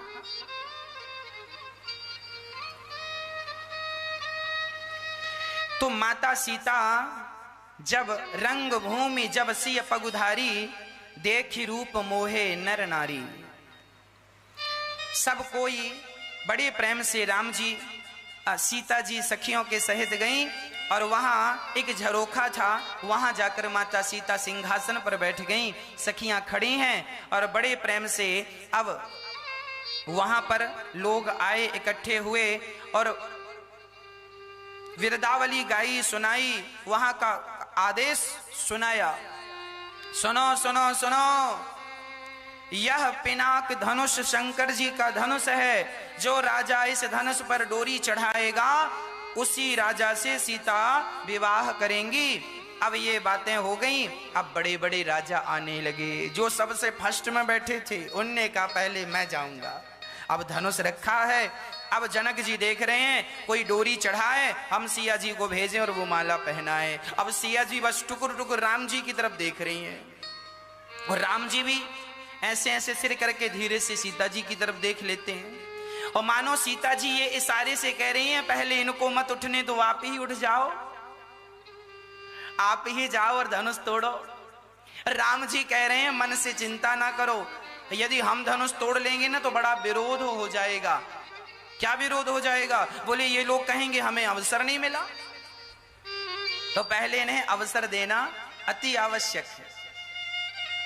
तो राम जी चुपचाप बैठे हैं और बड़े बड़े राजा, है ना। रावण भी वहां पर आया था, और केवल रावण नहीं, वहां पर तो बाणासुर भी इस धनुष को देख करके चुपचाप वहां से चलता बना। रावण और बाणासुर जैसे योद्धा भी देखकर चलते बने, हिला नहीं किसी से। अब बड़े बड़े राजा उठा रहे, एक राजा बड़ा गया, बड़का पेट था, बहुत खाता था, उसको लगा मैं ज्यादा खाता हूं तो ज्यादा ताकत होगी। गया और जाकर के एक हाथ उसने रखा धनुष के ऊपर, और उठाने का उसको लगा मैं एक हाथ से उठा लूंगा, और उठाने को लगा, पूरी ताकत लगाया, हिला भी नहीं। तब उसने दोनों हाथ रखे, और दोनों हाथ जब उठाने, दोनों हाथ से उठाने लगा तो पसीने निकल गए, और जब पसीने निकले तो जो धनुष था वो भी कोई सामान्य धनुष थोड़ी था, शंकर जी का जीता जागता धनुष ने एक लात मारी, चल लात मारी तो जाके चारों कोने चित्त गिरा। अब चुपके से जाकर अपने सिंहासन पर बैठ गया, और जाकर बैठा बाजू वाले से। बाजू वाले ने कहा क्यों कटाली नाक अपनी, बड़ा राजा बनता था, बैठ जा चुपचाप यहाँ। तो उसने कहा सुनो, जाओ तुम ही ट्राई कर लो। हाँ हाँ हम जा रहे हैं, हमें तुम्हारे जैसे समझे हो क्या, अपने जैसे मत समझना, हम तो ऐसे 50 धनुष उठा लेंगे। अब दूसरा राजा गया, बड़ी तेजी से राजा गया, और उसने बड़ी जोर से धनुष में दोनों हाथ जमाए, और जो उठाने लगा धनुष भगवान ने फिर लात जमाया, वो भी चारों कोने चित्त। सारे राजा आते गए, चित्त होके चलते गए। अंत में क्या हुआ? भूप सहस 10 एक ही वारा, लगे उठावन टरहि नटारा, है ना। भूप सहस 10 एक ही वारा, लगे उठावन टरहि नटारा।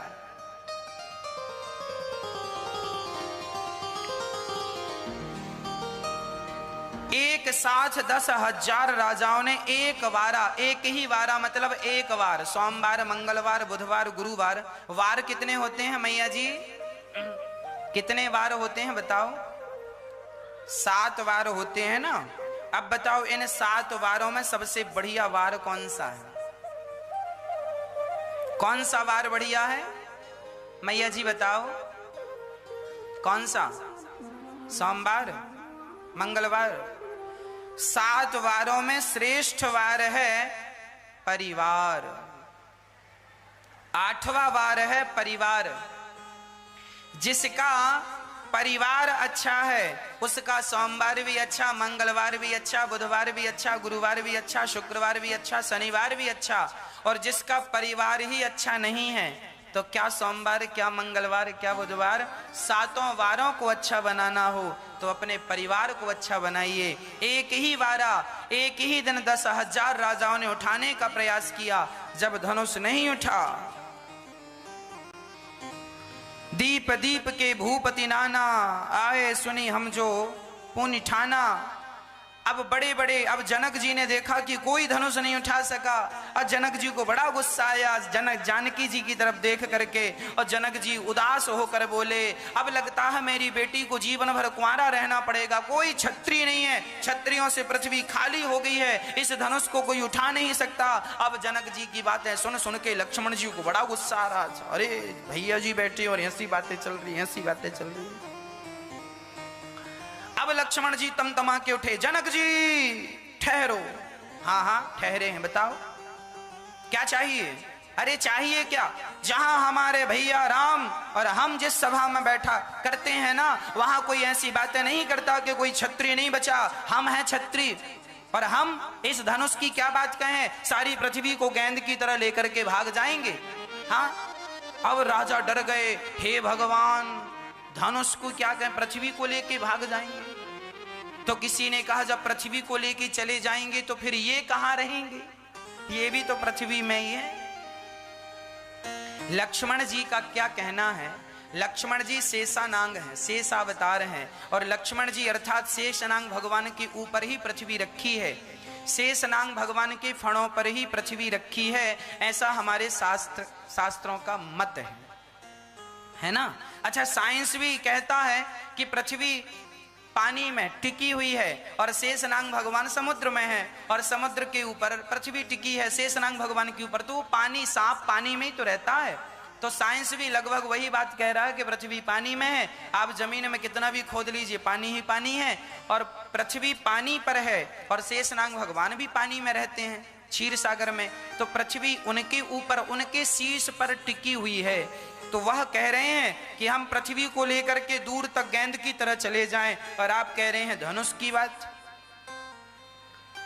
तो जनक जी ने कहा जब इतनी ताकत है तो धनुष उठा क्यों नहीं लेते, डोरी चढ़ा क्यों नहीं देते? अब लक्ष्मण जी बोले अच्छा ठीक है अभी चढ़ाता हूं। अब लक्ष्मण जी तुरंत धनुष की तरफ बढ़े, और जैसे ही धनुष के पास पहुंचे, अब विश्वामित्र जी समझ गए, लक्ष्मण रुको रुको रुको, यदि आपने डोरी चढ़ा दी तो फिर राम जी को तो बाबा जी बनना पड़ेगा, फिर इनका थोड़ी विवाह होने वाला है। इनके भाग्य में तो विधाता ने एक ही स्त्री बनाई और यही है। और आप सुनो, यहाँ आओ। तुरंत गुरु जी ने बुलाया, यहाँ लक्ष्मण जी गुस्सा नहीं, शांत बैठो। अब विश्वामित्र जी ने देखा कि बढ़िया मुहूर्त आ गया है, समय हो गया है। तब विश्वामित्र समय शोभ जानी, विश्वामित्र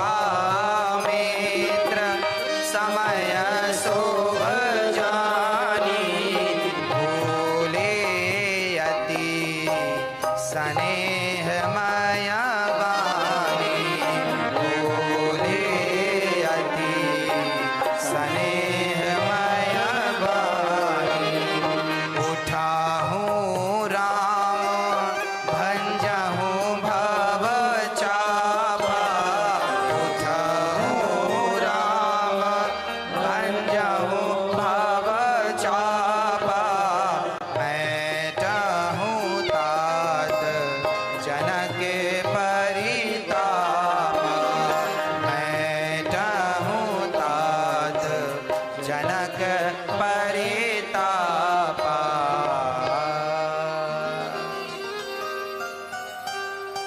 अब गुरु जी ने कहा राम उठो।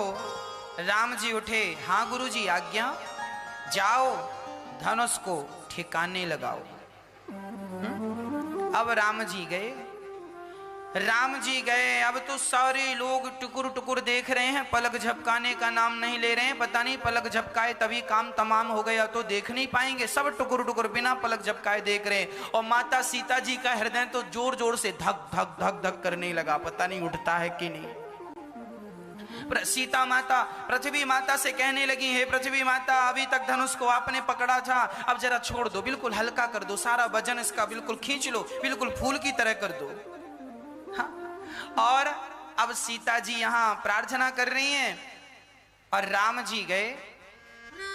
राम जी ने भगवान शिव को प्रणाम किया, सभा में विद्वानों को प्रणाम किया, गुरुजनों को प्रणाम किया, धनुष को प्रणाम किया, क्योंकि धनुष भी शिव जी का धनुष है, ये भी वंदनीय है। हाँ, प्रणाम किया, परिक्रमा लगाई और प्रणाम करके परिक्रमा करके राम बड़े प्रेम से धनुष की तरफ टुकुर टुकुर राम जी देख रहे हैं। सीता जी कह रही हैं जल्दी उठाओ, जल्दी तोड़ो। राम जी कह रहे हैं ना, हम तो वैसे ही देर लगाएंगे जैसे तुमने देर लगाई है। जनक लली ने कहा, सिया जी ने कहा, हमने कब देर लगाई? हाँ हाँ, आपने भी देर लगाई है। जब दुल्हन बनकर आई थी, अभी जब आई, कैसे धीरे धीरे धीरे पांव में कांटा लगा था, ऐसे धीरे धीरे धीरे पांव रख रही थी। अरे जल्दी आ गई होती तो अभी 4 बज गए शाम को, जल्दी आ गई होती तो जल्दी, है ना, 12-1 बजे तक तो धनुष टूट गया होता और खा पी रहे होते। तुम्हारे चक्कर में भूखे बैठे हैं। अब आपने देर लगाई है तो हम भी देर लगाएंगे। अब वहां जी जानकी जी राम जी को निहार रही हैं और भगवान ने उसी समय भगवान ने लेत चढ़ावत खेचत गाढ़े, काहू न लखा देख सब ठाणे। राम जी ने धनुष को एक हाथ से उठाया और उठाकर डोरी चढ़ाने लगे। उसी समय ते ही क्षण राम मध्य धनु तूरा। वहां राम जी धनुष को उठाए, डोरी चढ़ाए। उसी समय गोस्वामी जी कह रहे हैं कि लेत चढ़ावत खेचत गाढ़े, काहू न लखा देख सब ठाणे। लेत चढ़ावत खेचत गाढ़े, काहू न लखा देख सब ठाणे। ते धन राम मध्य धनु तोड़ा, हरे भुवन धुरि धूरि कठोरा। ते धन राम मध्य धनु तोड़ा, हरे भुवन धुनि घूरि कठोरा। उसी समय राम जी ने बीच से धनुष तोड़ा। जय जयकार होने लगी, देवता पुष्प बरसाने लगे, ढोल नगाड़े बजने लगे, शंख बजने लगे, जय जय राम की ध्वनि होने लगी। बोलिए सियावर रामचंद्र की, सियावर रामचंद्र की। अब तो बड़े प्रेम से भगवान राम जी धनुष तोड़कर जैसी धनुष को नीचे रखा, सारे वो लोग खड़े हो गए, राजा लोग। अरे इन्होंने धनुष तोड़ दिया पर हम विवाह नहीं होने देंगे। दूसरे ने कहा क्यों, तुम क्यों नहीं विवाह होने दोगे? उसने कहा कि हमने सीता को देखा है और हम विवाह करेंगे। तो दूसरे ने कहा तुम विवाह करते तो धनुष को क्यों नहीं उठाया? अरे उसने कहा चुप रहे, हम तो भड़का रहे हैं ताकि दंगा वंगा हो जाए। अब दूसरा जवाब देता। अब वो जोर जोर से कहने लगे चलो उठाओ अपनी अपनी तलवारें, युद्ध करना पड़ेगा। अब कुछ लोग चाहते हैं कि दंगा हो, कुछ लोग चाहते हैं कि झगड़ा हो। तो किसी ने कहा सुनो तुम ही आगे चलो तलवार लेके, तुम आगे चलो हम पीछे पीछे आ रहे हैं। उसने कहा वाह, ऐसा कभी हुआ है? झगड़ा कराने वाले हमेशा पीछे रहा है, आगे तुम जाओ हम पीछे रहेंगे। झगड़ा कराने वाले हमेशा पीछे रहते हैं। उस चक्कर में कोई गया नहीं। सीता जी माला लेकर के आई और माला लेकर आई। राम जी खड़े हैं। राम जी का कद जरा ऊंचा है, सिया जी का कद जरा छोटा है, सीता जी छोटी सी है। उस जमाने में ऊंची हील वाली चप्पल चलती नहीं थी कि पहन के खड़ी हो जाएं और बड़ी दिखने लग जाएं। सीता जी जनक लली छोटी सी थी, राम जी जरा लंबे थे। अब राम जी को माला कैसे पहनाए? तो जरा सिया जी ने राम जी से कहा, सरकार जरा सिर नीचे करो, हमारा हाथ वहां तक आ नहीं रहा है, माला फिर पूरा पहना नहीं सकते। आजकल आप लोगों ने देखा होगा शादी विवाह में बड़ी नौटंकी होती है। कहीं माला पहनाने के समय कोई लड़का को उठा लेता है तो कोई लड़की को उठा लेता है, और माला ही टूट जाता है जिस माला को पहना रहे हैं। शादी के पहले ही माले वाले टूट गए, आगे चल के राम जाने क्या होगा इन लोगों का। हाँ? कैसी कैसी शादियां लोग करते हैं और कैसा कैसा। इसीलिए कहते हैं हर जगह हर, देखिए मजाक भी अच्छी बात है पर हर जगह मजाक अच्छी नहीं लगती। अब कोई मरा पड़ा और वहां कोई मजाक करने लग जाए, हद तो तब हो गई जब एक आदमी ने मरे हुए बाप के संग अर्थी ले जा रहा था और सेल्फी ले रहा था। हद तो तब हो गई, बाप को रखा कंधे पे, ले जा रहा अर्थी बाप की, और सेल्फी का इतना क्रेज कि मरे बाप के संग ही सेल्फी ले ली उसने। हाँ? तो हर जगह आपका ये जो ज्ञान है ना, जो उल्टी जगह चलता है, ये हर जगह कामयाब नहीं है।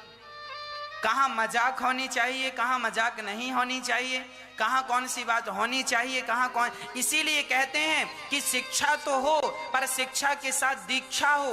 आपको शिक्षा तो है पर दीक्षा ना होने के कारण, गुरु परंपरा से ना जुड़ने के कारण आपका जीवन अभी रिक्त है, अर्थात खाली, बहुत चीजों से खाली है। अब शादी विवाह में लड़की को उठा लेना, दुल्हन को, अब लड़की माला पहनाने के समय कभी यहां हो जाती है, कभी यहां हो जाती है ना। माला नहीं, अरे जब माला ही नहीं पहनना था तो शादी काहे कर रही हो। हाँ, ये शोभनीय नहीं है, ये अशोभनीय है। शादी विवाह जानते हो, मर्यादा जानते हो। हमारे हिंदू धर्म में सनातन संस्कृति में यह लिखा हुआ है कि लड़की का जब विवाह होता है तो वह लक्ष्मी स्वरूप होती है, और लड़के का जब विवाह होता है तो वह नारायण का स्वरूप होता है। दुनिया में कोई भी लड़की मंडप के नीचे बैठी हो, किसी भी जात की हो, मंडप के नीचे हिंदू परंपरा से उसका विवाह हो रहा है, तो मंडप के नीचे बैठी लड़की और लड़का दोनों ही लक्ष्मी और नारायण हैं। उन्हें लक्ष्मी और नारायण के रूप में ही देखना चाहिए। जब तुम्हारी शादी होती है ना, मंडप के नीचे पंडित जी वेद मंत्र पढ़ते हैं, वहां मंडप की जो छांव होती है, सारे वेद पुराणों का आवाहन होता है, संत मुनियों का आवाहन होता है, ऋषियों का आवाहन होता है, सप्तर्षियों का, भगवान का, गणेश जी का, गौरी जी का आवाहन होता है, और भगवान की उपस्थिति में तुम्हारा विवाह कराया जाता है। पंडित जी पूजा कराते हैं, ऐसे नहीं करा देते। सारे देवताओं को बुलाकर अग्नि स्थापन करके और तुम्हारे विवाह होते हैं। तुम्हारे विवाह के साक्षी सभी देवी और देवता होते हैं। तुम नारायण होते हो विवाह के समय और लड़की लक्ष्मी होती है, तो तुम लक्ष्मी नारायण हो भैया। तुम अपनी मर्यादा का तो ख्याल रखो। हाँ, आज लोगों को बिल्कुल जानकारी नहीं है कि हम कौन है।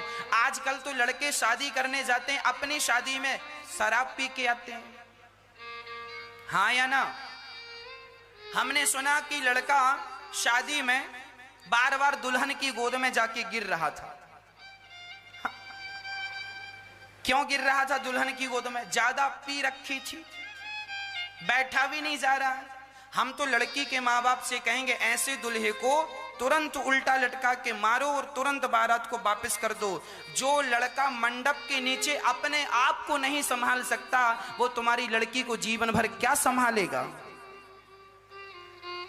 क्या संभालेगा? सोचो। जो शादी के दिन ही अपने आप को ना संभाल सका, वो शादी के बाद तुम्हारी बेटी को क्या संभालेगा? तुमने कैसा लड़का ढूंढा है अपनी बेटी के लिए? शराबी ढूंढ लिया, शादी करने आया उसमें भी पी के आया। ऐसे दुल्हों को तो तुरंत वापस कर देना चाहिए। जा बारात लेके, खाना भी मत दो, खाया हो तो पेट में मारो, सब बाहर निकले। हाँ,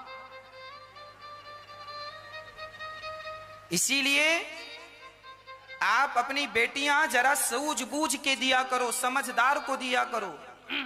लड़का जरा कम कमाता हो, लड़का जरा कम पैसे वाला हो, चलेगा। पर सेल्फ हो, कमाने वाला हो, अपनी मेहनत पर विश्वास रखने वाला हो, बाप के टुकड़ों पे ना पल रहा हो, ऐसे लड़के को बेटी दोगे तो सुखी रखेगा और सुखी रहेगी बेटी। पैसे वाले जरूरी नहीं है कि करोड़पति से तुम बेटी का विवाह कर दोगे ना। कैसे करोड़पति लोगों को भी मैंने देखा है कि बेटी से विवाह कर लेते हैं और बाद में ताने मारते हैं, तुमने अपने बाप के घर में देखा ही क्या है, यहाँ तो देखो ये सब कुछ है। ज्यादा अमीर के घर भी बेटी ना दे देना, ज्यादा अमीर के घर दोगी तो तुम्हारी बेटी को जीवन भर ताने सुनने को मिलेंगे कि देखो तुम्हारे बाप तो कैसे थे, तुम तो कहाँ रहती थी और आज तुम यहाँ रह रही हो, तो बड़ी नाटक कर रही हो। आप जरा अपनी भावना ये न संभाव्यमानेन प्रपन्नान्धं तमः। कपिल भगवान से मां देवहूति ने हाथ जोड़कर कहा, हे प्रभु मेरा मन बड़ा अशांत रहता है, मैं क्या करूं। जो ज्ञान कपिल देव जी अपनी मां को देने जा रहे हैं इसी को सांख्य उपदेश कहते हैं। सांख्योपदेश। कौन सा ज्ञान कहते हैं? सांख्य। सबसे श्रेष्ठ ज्ञान है सांख्य का। वो ज्ञान आज आपको कपिल भगवान जी देंगे। मां देवहूति ने कहा मेरा मन बड़ा अशांत है, मैं क्या करूं। कपिल भगवान ने मन को शांत करने का उपाय बताया। आप में से कितनों का मन अशांत है जरा मुझे कंफर्म कराओ पहले, फिर मैं शांत होने का उपाय बताऊंगा। किस किस का मन अशांत है? मन अशांत है आपका कि शांत? शांत। जिसका अशांत है वो हाथ उठाओ। अभी तो कह रहे थे शांत। किसका मन शांत है? अशांत किस किस का? हाथ उठा लो, फिर हम शांति का बताएंगे उपाय। आपका मन अशांत है, आपका शांत है? बोलो हाँ या ना। शांत है? काहे झूठ बोल रही हो? किसी का हुआ कि तुम्हारा हो जाएगा? अपने आप से झूठ, इससे बड़ा झूठ कुछ नहीं है, और वो भी खुद से।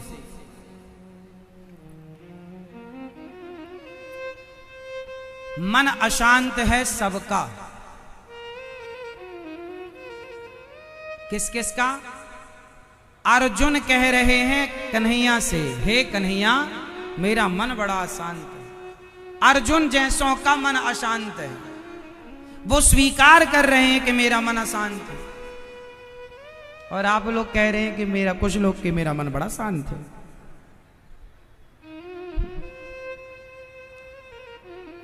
मन रोज रंग बदलता है। मन रोज रंग बदलता है। आज कुछ रहेगा मन, कल कुछ हो जाएगा। आज कोई जिद करेगा मन, कल कोई जिद करेगा। मन पे भरोसा ना करना। ये मन किसी का सगा नहीं हुआ। मैं अर्जुन के बारे में थोड़ी बता दूं, फिर मैं आपको बताऊंगा कि कृष्ण ने क्या उत्तर दिया गीता में जब अर्जुन ने पूछा कि मेरा मन बड़ा शांत है। पहले मैं अर्जुन का परिचय आपको दूं। अर्जुन एक बार स्वर्ग गए तो वहां अर्जुन को एक अप्सरा मिली। वो अप्सरा ने अर्जुन को ऑफर दिया कि तुम बड़े सुंदर हो, आज मैं तुम्हारे संग रहना चाहूंगी। मैं तो स्वर्ग की अप्सरा हूं, मेरे लिए तो देवता भी तरसते हैं। मैं खुद से ऑफर दे रही हूं तुम्हें अर्जुन, तुम मेरा उपयोग करो आज। अर्जुन ने हाथ जोड़े, कहा मां आप मेरी मां हो। मेरे पूर्वजों ने स्वर्ग में आकर के आपके संग रमण किया है, और जिनका रमण, जिनके संग मेरे पूर्वज रमण कर चुके तो वो मेरे लिए मां हो गई। तो मैं आपको इस भोग की दृष्टि से कैसे देखूं? सोचिए, अर्जुन अप्सरा का ऑफर ठुकरा रहे हैं। उनका मन शांत है या अशांत है? भाई जिसका मन शांत है वही तो ऐसी बातें करेगा। वो अर्जुन जो एक अप्सरा के मन को, अप्सरा के ऑफर को ठुकराने वाले अर्जुन, वो क्या कह रहे हैं कि हे कृष्ण मेरा मन अचंचलम ही मनः कृष्णा, मेरा मन बड़ा चंचल है। जबकि अर्जुन का मन चंचल नहीं था। लेकिन हम जैसे पापियों के लिए उन्होंने सवाल कर दिया कि जब तुम्हारा चंचल हो तो तुम सवाल करना, फिर उत्तर क्या मिलता है उस उपाय को करना, मन शांत हो। तो अर्जुन ने पूछा कि मेरा मन बड़ा चंचल है, मैं क्या करूं? तब कृष्ण ने उत्तर दिया कि हे अर्जुन, यदि मन चंचल हो तो उसे वश में करना जरूरी है, क्योंकि आज जितनी भी परेशानियां हैं, कष्ट है, दुख है, वो सिर्फ मन के कारण है। सारे दुखों की जड़ क्या है? जोर से, मन।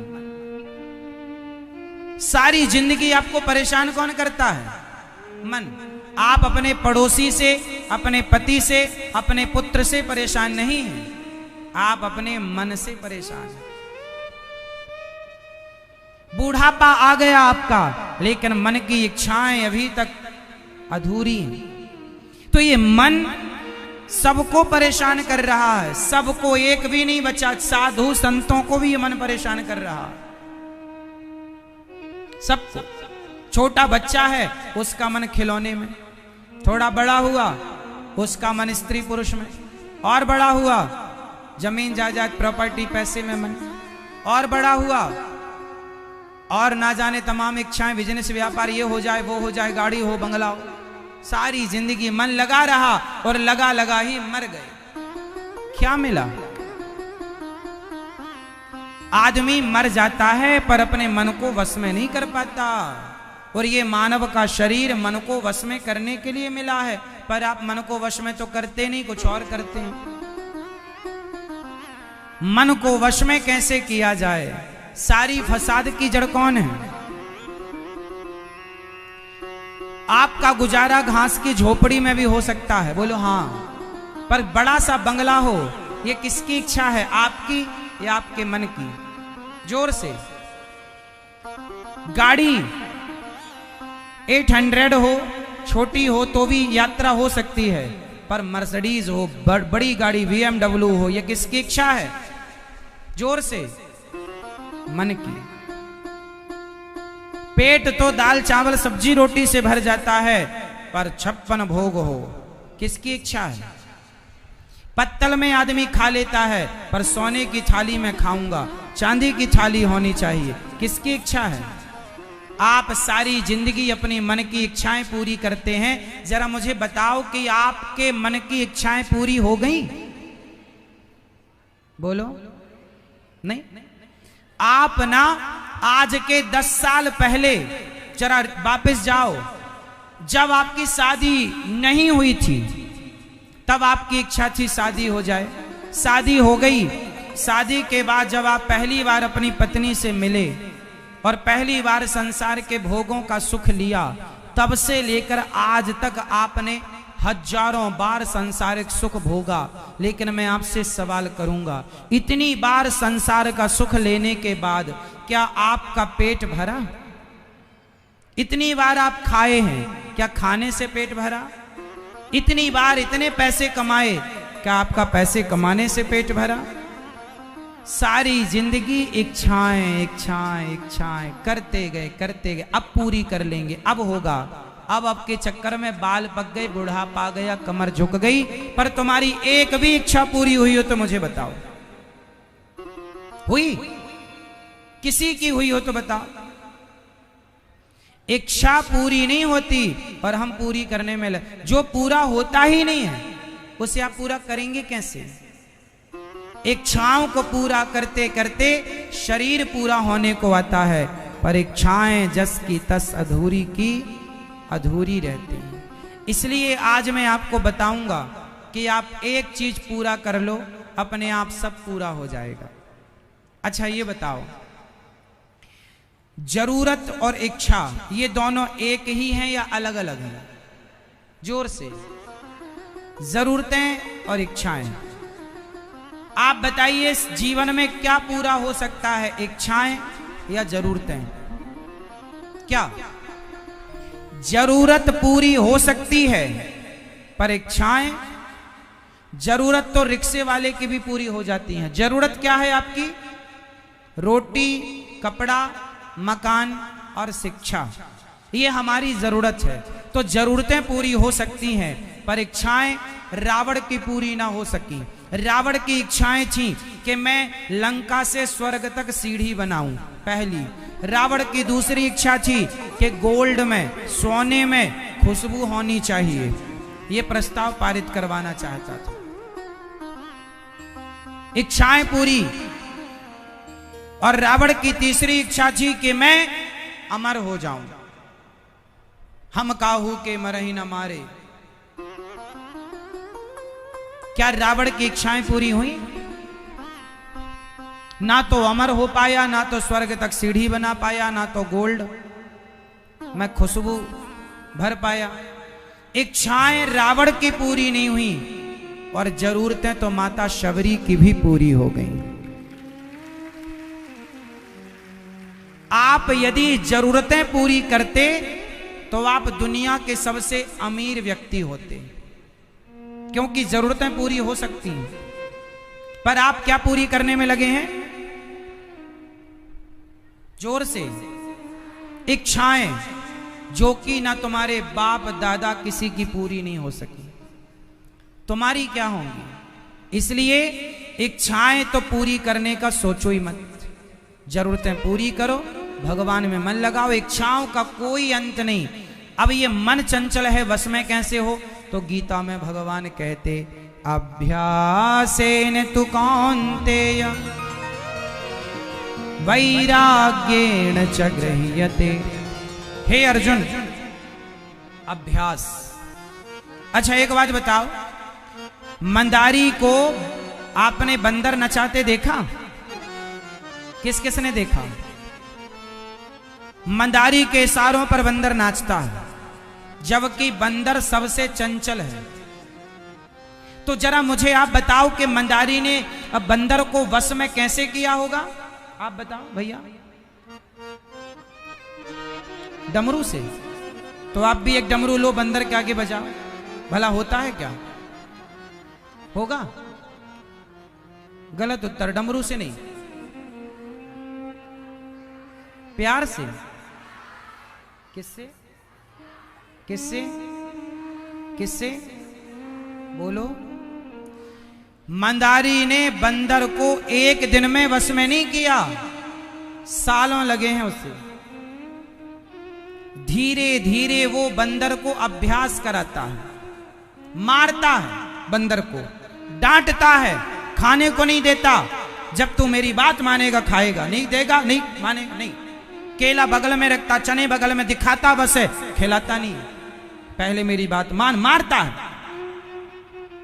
क्या करता है मंदारी? बंदर को अभ्यास कराता है। सालों लगते हैं और जब अभ्यास पूरा होता है तो मंदारी के इशारों पर बंदर, सर्कस में शेर, खूंखार जानवर, सर्कस के आदमी के वश में होता है। कैसे किया?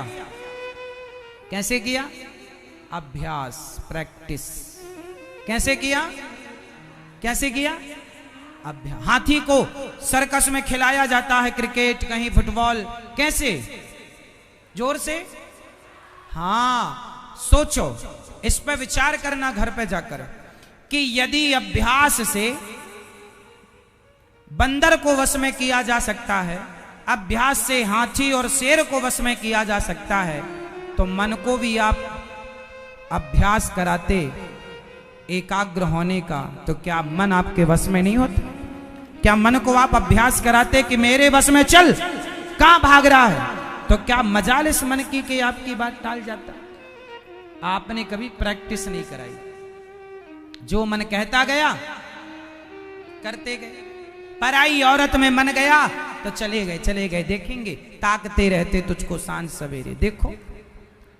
पराए मर्द में मन गया, चले गए, बात करने लगी, अपना नंबर दो, व्हाट्सएप करेंगे, फेसबुक करेंगे, ये करेंगे, वो करेंगे, करो बात। तुम्हारा मन जो कहा तुमने बात मान ली तो तुम व्यभिचारी हो गए। तुम्हारा मन तुम्हें क्या बनाएगा? व्यभिचारी बना देगा। व्यभिचारी मतलब पराई स्त्री पराई पुरुष में जो मन लगाए उसे व्यभिचारी कहते हैं। तुम्हारा मन तुम्हें व्यभिचारी बना देगा। इसलिए मन, बंदर को मंदारी ने क्या किया? डांटा, मारा, बहुत मारता है। जब बंदर को आप वो ट्रेंड करते हुए देखे, ट्रेनिंग लेते हुए देखेंगे ना, तो आपको दया आ जाएगी। मंदारी इतना मारता है बंदर को, 2 दिन खाना नहीं देता उसे। बंदर है, चंचल है, ऐसे थोड़ी बस में होगा। तुम्हारे बाप का नौकर थोड़ी है बंदर, फिर भी उसे नचाता है। और ये मन बंदर से कई गुना ज्यादा चंचल है।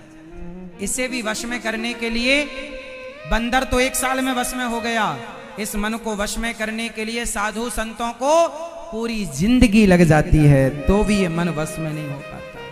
इसलिए हम भारत के लोग, हम सैटेलाइट बनाने पर विश्वास नहीं करते। हम मन को, हम राजाओं को जीतने पर विश्वास नहीं करते। आज तक भारत ने कभी किसी देश पर आक्रमण नहीं किया। क्यों? क्योंकि हमने देशों को जीतने पर विश्वास नहीं किया, हमने तो अपने मन को जीतने पर विश्वास किया। मन को जीतो। हमने परमाणु नहीं बनाए, क्योंकि हमने कभी विनाश का सोचा ही नहीं। सोचा? यदि हमने सोचा होता तो सबसे पहला परमाणु भारत बनाता, पर वो तो जवाब में बनाना पड़ा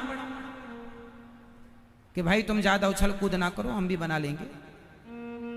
वरना हमने शुरुआत नहीं की, क्योंकि हम विनाश पर विश्वास नहीं करते। परमाणु आज नहीं कल, कल नहीं परसों, जब भी किसी पर पटका जाएगा तो क्या होगा?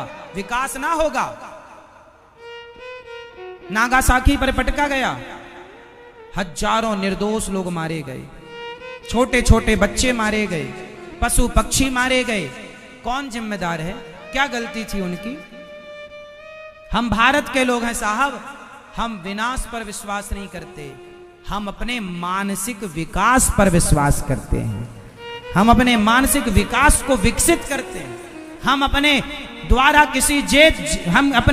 किसी देश को, किसी व्यक्ति को जीतने पर विश्वास नहीं करते, हम तो अपने आप को जीतते हैं। और जो खुद को जीत गया वो सबको जीत गया। बताओ,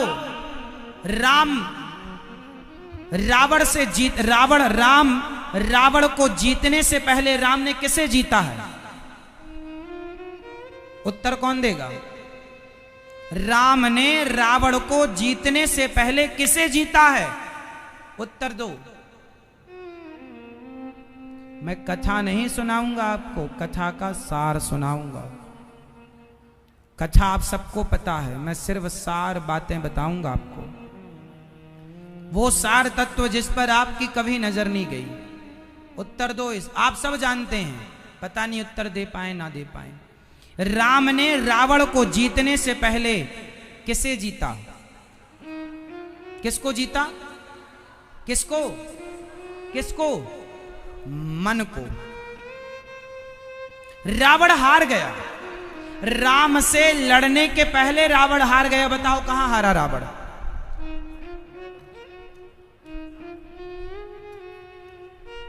कहां हारा रावण? राम और रावण दोनों के सामने एक एक स्त्री थी। देखो, राम के सामने सूर्पनखा नाम की स्त्री आई, ऑफर लेकर आई। राम से मिलते ही उसने आई लव यू कहा, हम तुमसे प्यार करते हैं, तो सम पुरुष न मोह सम नारी, कितने सुंदर हो तुम, हमसे विवाह कर लो। किसने कहा? वाह राम कितने सुंदर हो, हमसे विवाह कर लो। राम जी ने उसका ऑफर ठुकराया। और रामचरितमानस पढ़कर देखना, राम जी ने सूर्पनखा की तरफ देखा भी नहीं। बात की तो सीता माता को देख रहे हैं सीता मां को, और बात कर रहे हैं सूर्पनखा से। ये भारत का चरित्र है, अपनी पत्नी को देखकर ही पराई स्त्री से बात करता है। जब किसी पराई स्त्री से बात करो तो अपनी पत्नी की तरफ नजर रखो कि मैं शादीशुदा हूं, भूल मत जाओ कि हम कुंवारे हैं। भूल मत जाओ कि हम शादीशुदा हैं। राम जी ने सूर्पनखा के ऑफर को ठुकराया। इसका मतलब क्या हुआ? राम जी का मन राम जी के जोर से वश में है, इसलिए पराई औरत के ऑफर को ठुकरा रहे हैं। अब रावण के सामने भी पराई औरत खड़ी है, माता सीता। रावण क्या करता है? चोरी चोरी चुपके चुपके जाता है और देखता है चोरों की तरह। वहां गोस्वामी जी कह रहे हैं, भड़ियाई भड़हा जानते हो आप? बताओ भड़हा किसे कहते हैं? भड़हा, वहां गोस्वामी जी ने शब्द प्रयोग किया भड़ियाई। रावण भड़हों की तरह जा रहा है। भड़हा किसे कहते हैं? ये शुद्ध गांव की भाषा है, आप नहीं जानेंगे। भड़हा कहते हैं चोर को। अरे बहुत बड़ा भड़हा है ऐसा कहते हैं गांव में, बहुत बड़ा भड़हा है। तो रावण उस समय गोस्वामी जी क्या कहते हैं? भड़हाई करने जा रहा, चोरी करने जा रहा। रावण के लिए शब्द का प्रयोग गोस्वामी जी वहां पर भड़ियाई शब्द का प्रयोग है। रावण सीता मां के पास गया और चोरी चुपके गया और उठाकर ले आया। राम ने पराई स्त्री को देखा तो नजरें घुमा ली, क्योंकि मन वश में था। और रावण का मन, रावण ने देवताओं को जीत लिया, दिक्पालों को जीत लिया, नांगलोक को जीत लिया, लेकिन हार गया तो काम से हार गया, मन से हार गया। उसका मन उसके वश में नहीं था, इसलिए रावण तो तभी हार गया जब सीता मां को चुराया, मन से हार गया। और राम तभी जीत गए जब उन्होंने शूर्पणखा को इग्नोर कर दिया। तो जीत तो आपकी हो ही जाएगी, पहले ये देखो कि क्या आप अपने मन को जीत चुके हैं। जो मन को जीतेगा वही रावण से जीत सकता है, वरना रावण से कहां कोई जीतेगा। इसलिए पहली जीत किसकी? मन की। और बताओ मन को कैसे जीतोगे मेरी मां? जोर से अभ्यास करत करत अभ्यास के जड़मति होत सुजान, रसरी आवत जात है सिल पर पड़त निशान। अभ्यास। आप अपने मन की बात माना मत करो। अच्छा बताओ, मन की बात मान लेना सही है या गलत है? बोलो सही। एक बहुत बड़े दार्शनिक हुए हैं हमारे देश में, नाम है ओशो। उन्होंने एक पुस्तक लिखी, वो आप सब जानते हैं। उन्होंने कहा कि आप संसार के भोग इतने भोग लो कि मन भर जाए, फिर भजन करना भगवान का। आप में से कितने लोग ओशो की इस बात से सहमत हैं? उन्होंने कहा जी भर के भोग भोग लो, पेट भर जाए तो फिर भगवान की शरण में आना। सहमत हैं आप? अरे भोग तो ऑलरेडी आप भोग ही रहे हैं। साल नहीं 10, आपकी शादी के 20 साल हो गए, क्या कर रहे हैं आप? अभी तक हुआ कंट्रोल? 4 शादी और कर लो, फिर भी भोग कर देख लो, तुम्हारा मन वश में होगा? ये मन को जितना सुख देंगे उतना आपको मन उस भोगों में बांधेगा, उतना मन और डुबाएगा आपको। नहीं, इसलिए हमारे यहां कहते हैं मन की मानो मत, मन को मारो, मन को मारो। जैसे उदाहरण, फॉर एग्जाम्पल, जैसे आपको शुगर की बीमारी है, समझना आपको क्या है? शुगर है। अब शुगर में डॉक्टर क्या कहता है? शक्कर मत खाओ। अब आप बहुत शक्कर खाने की आदत थी, आपका मन कर रहा है शक्कर खा लें, थोड़ा रसगुल्ला खा लें, रबड़ी खा लें। मन कह रहा है रसगुल्ला खा लें, मन कह रहा है रबड़ी खा लें। अब क्या ये बात मन की मानोगे? यदि मानोगे तो मर जाओगे। शुगर जरूरत से ज्यादा होगी, मार डालेगी, हाँ या ना? तो बताओ यहां मन की आप मानेंगे या मन को मारेंगे? जोर से। अच्छा, मन को मारने से फायदा है या मन की मानने से? उत्तर दो। यदि आपने मन की बात मान ली और रसगुल्ला खा लिया, शुगर हाई हो गई तो मर जाओगे। और यदि आपने मन को मार दिया, रसगुल्ला खाने की इच्छा है, गुलाब जामुन रबड़ी खाने की इच्छा, और मन को मार दिया, नहीं खाया, और आपने कंट्रोल किया, तो धीरे धीरे आपकी शुगर कंट्रोल हो जाएगी और आपकी मृत्यु शुगर से ना होगी, बीमारी से ना होगी, आप बच जाएंगे। तो मन की मानने में फायदा है या मन को मारने में? जोर से। इसलिए ज्ञानी जन मन को मारते हैं, मन की मानते नहीं। आप अपनी पत्नी के संग हो, क्या आपका मन भरा? कल दूसरी कर लो, दूसरे से रहो, उसके साथ मन भरेगा क्या? फिर तीसरी कर। पहले के राजा लोग इतनी सारी शादियां क्यों करते थे?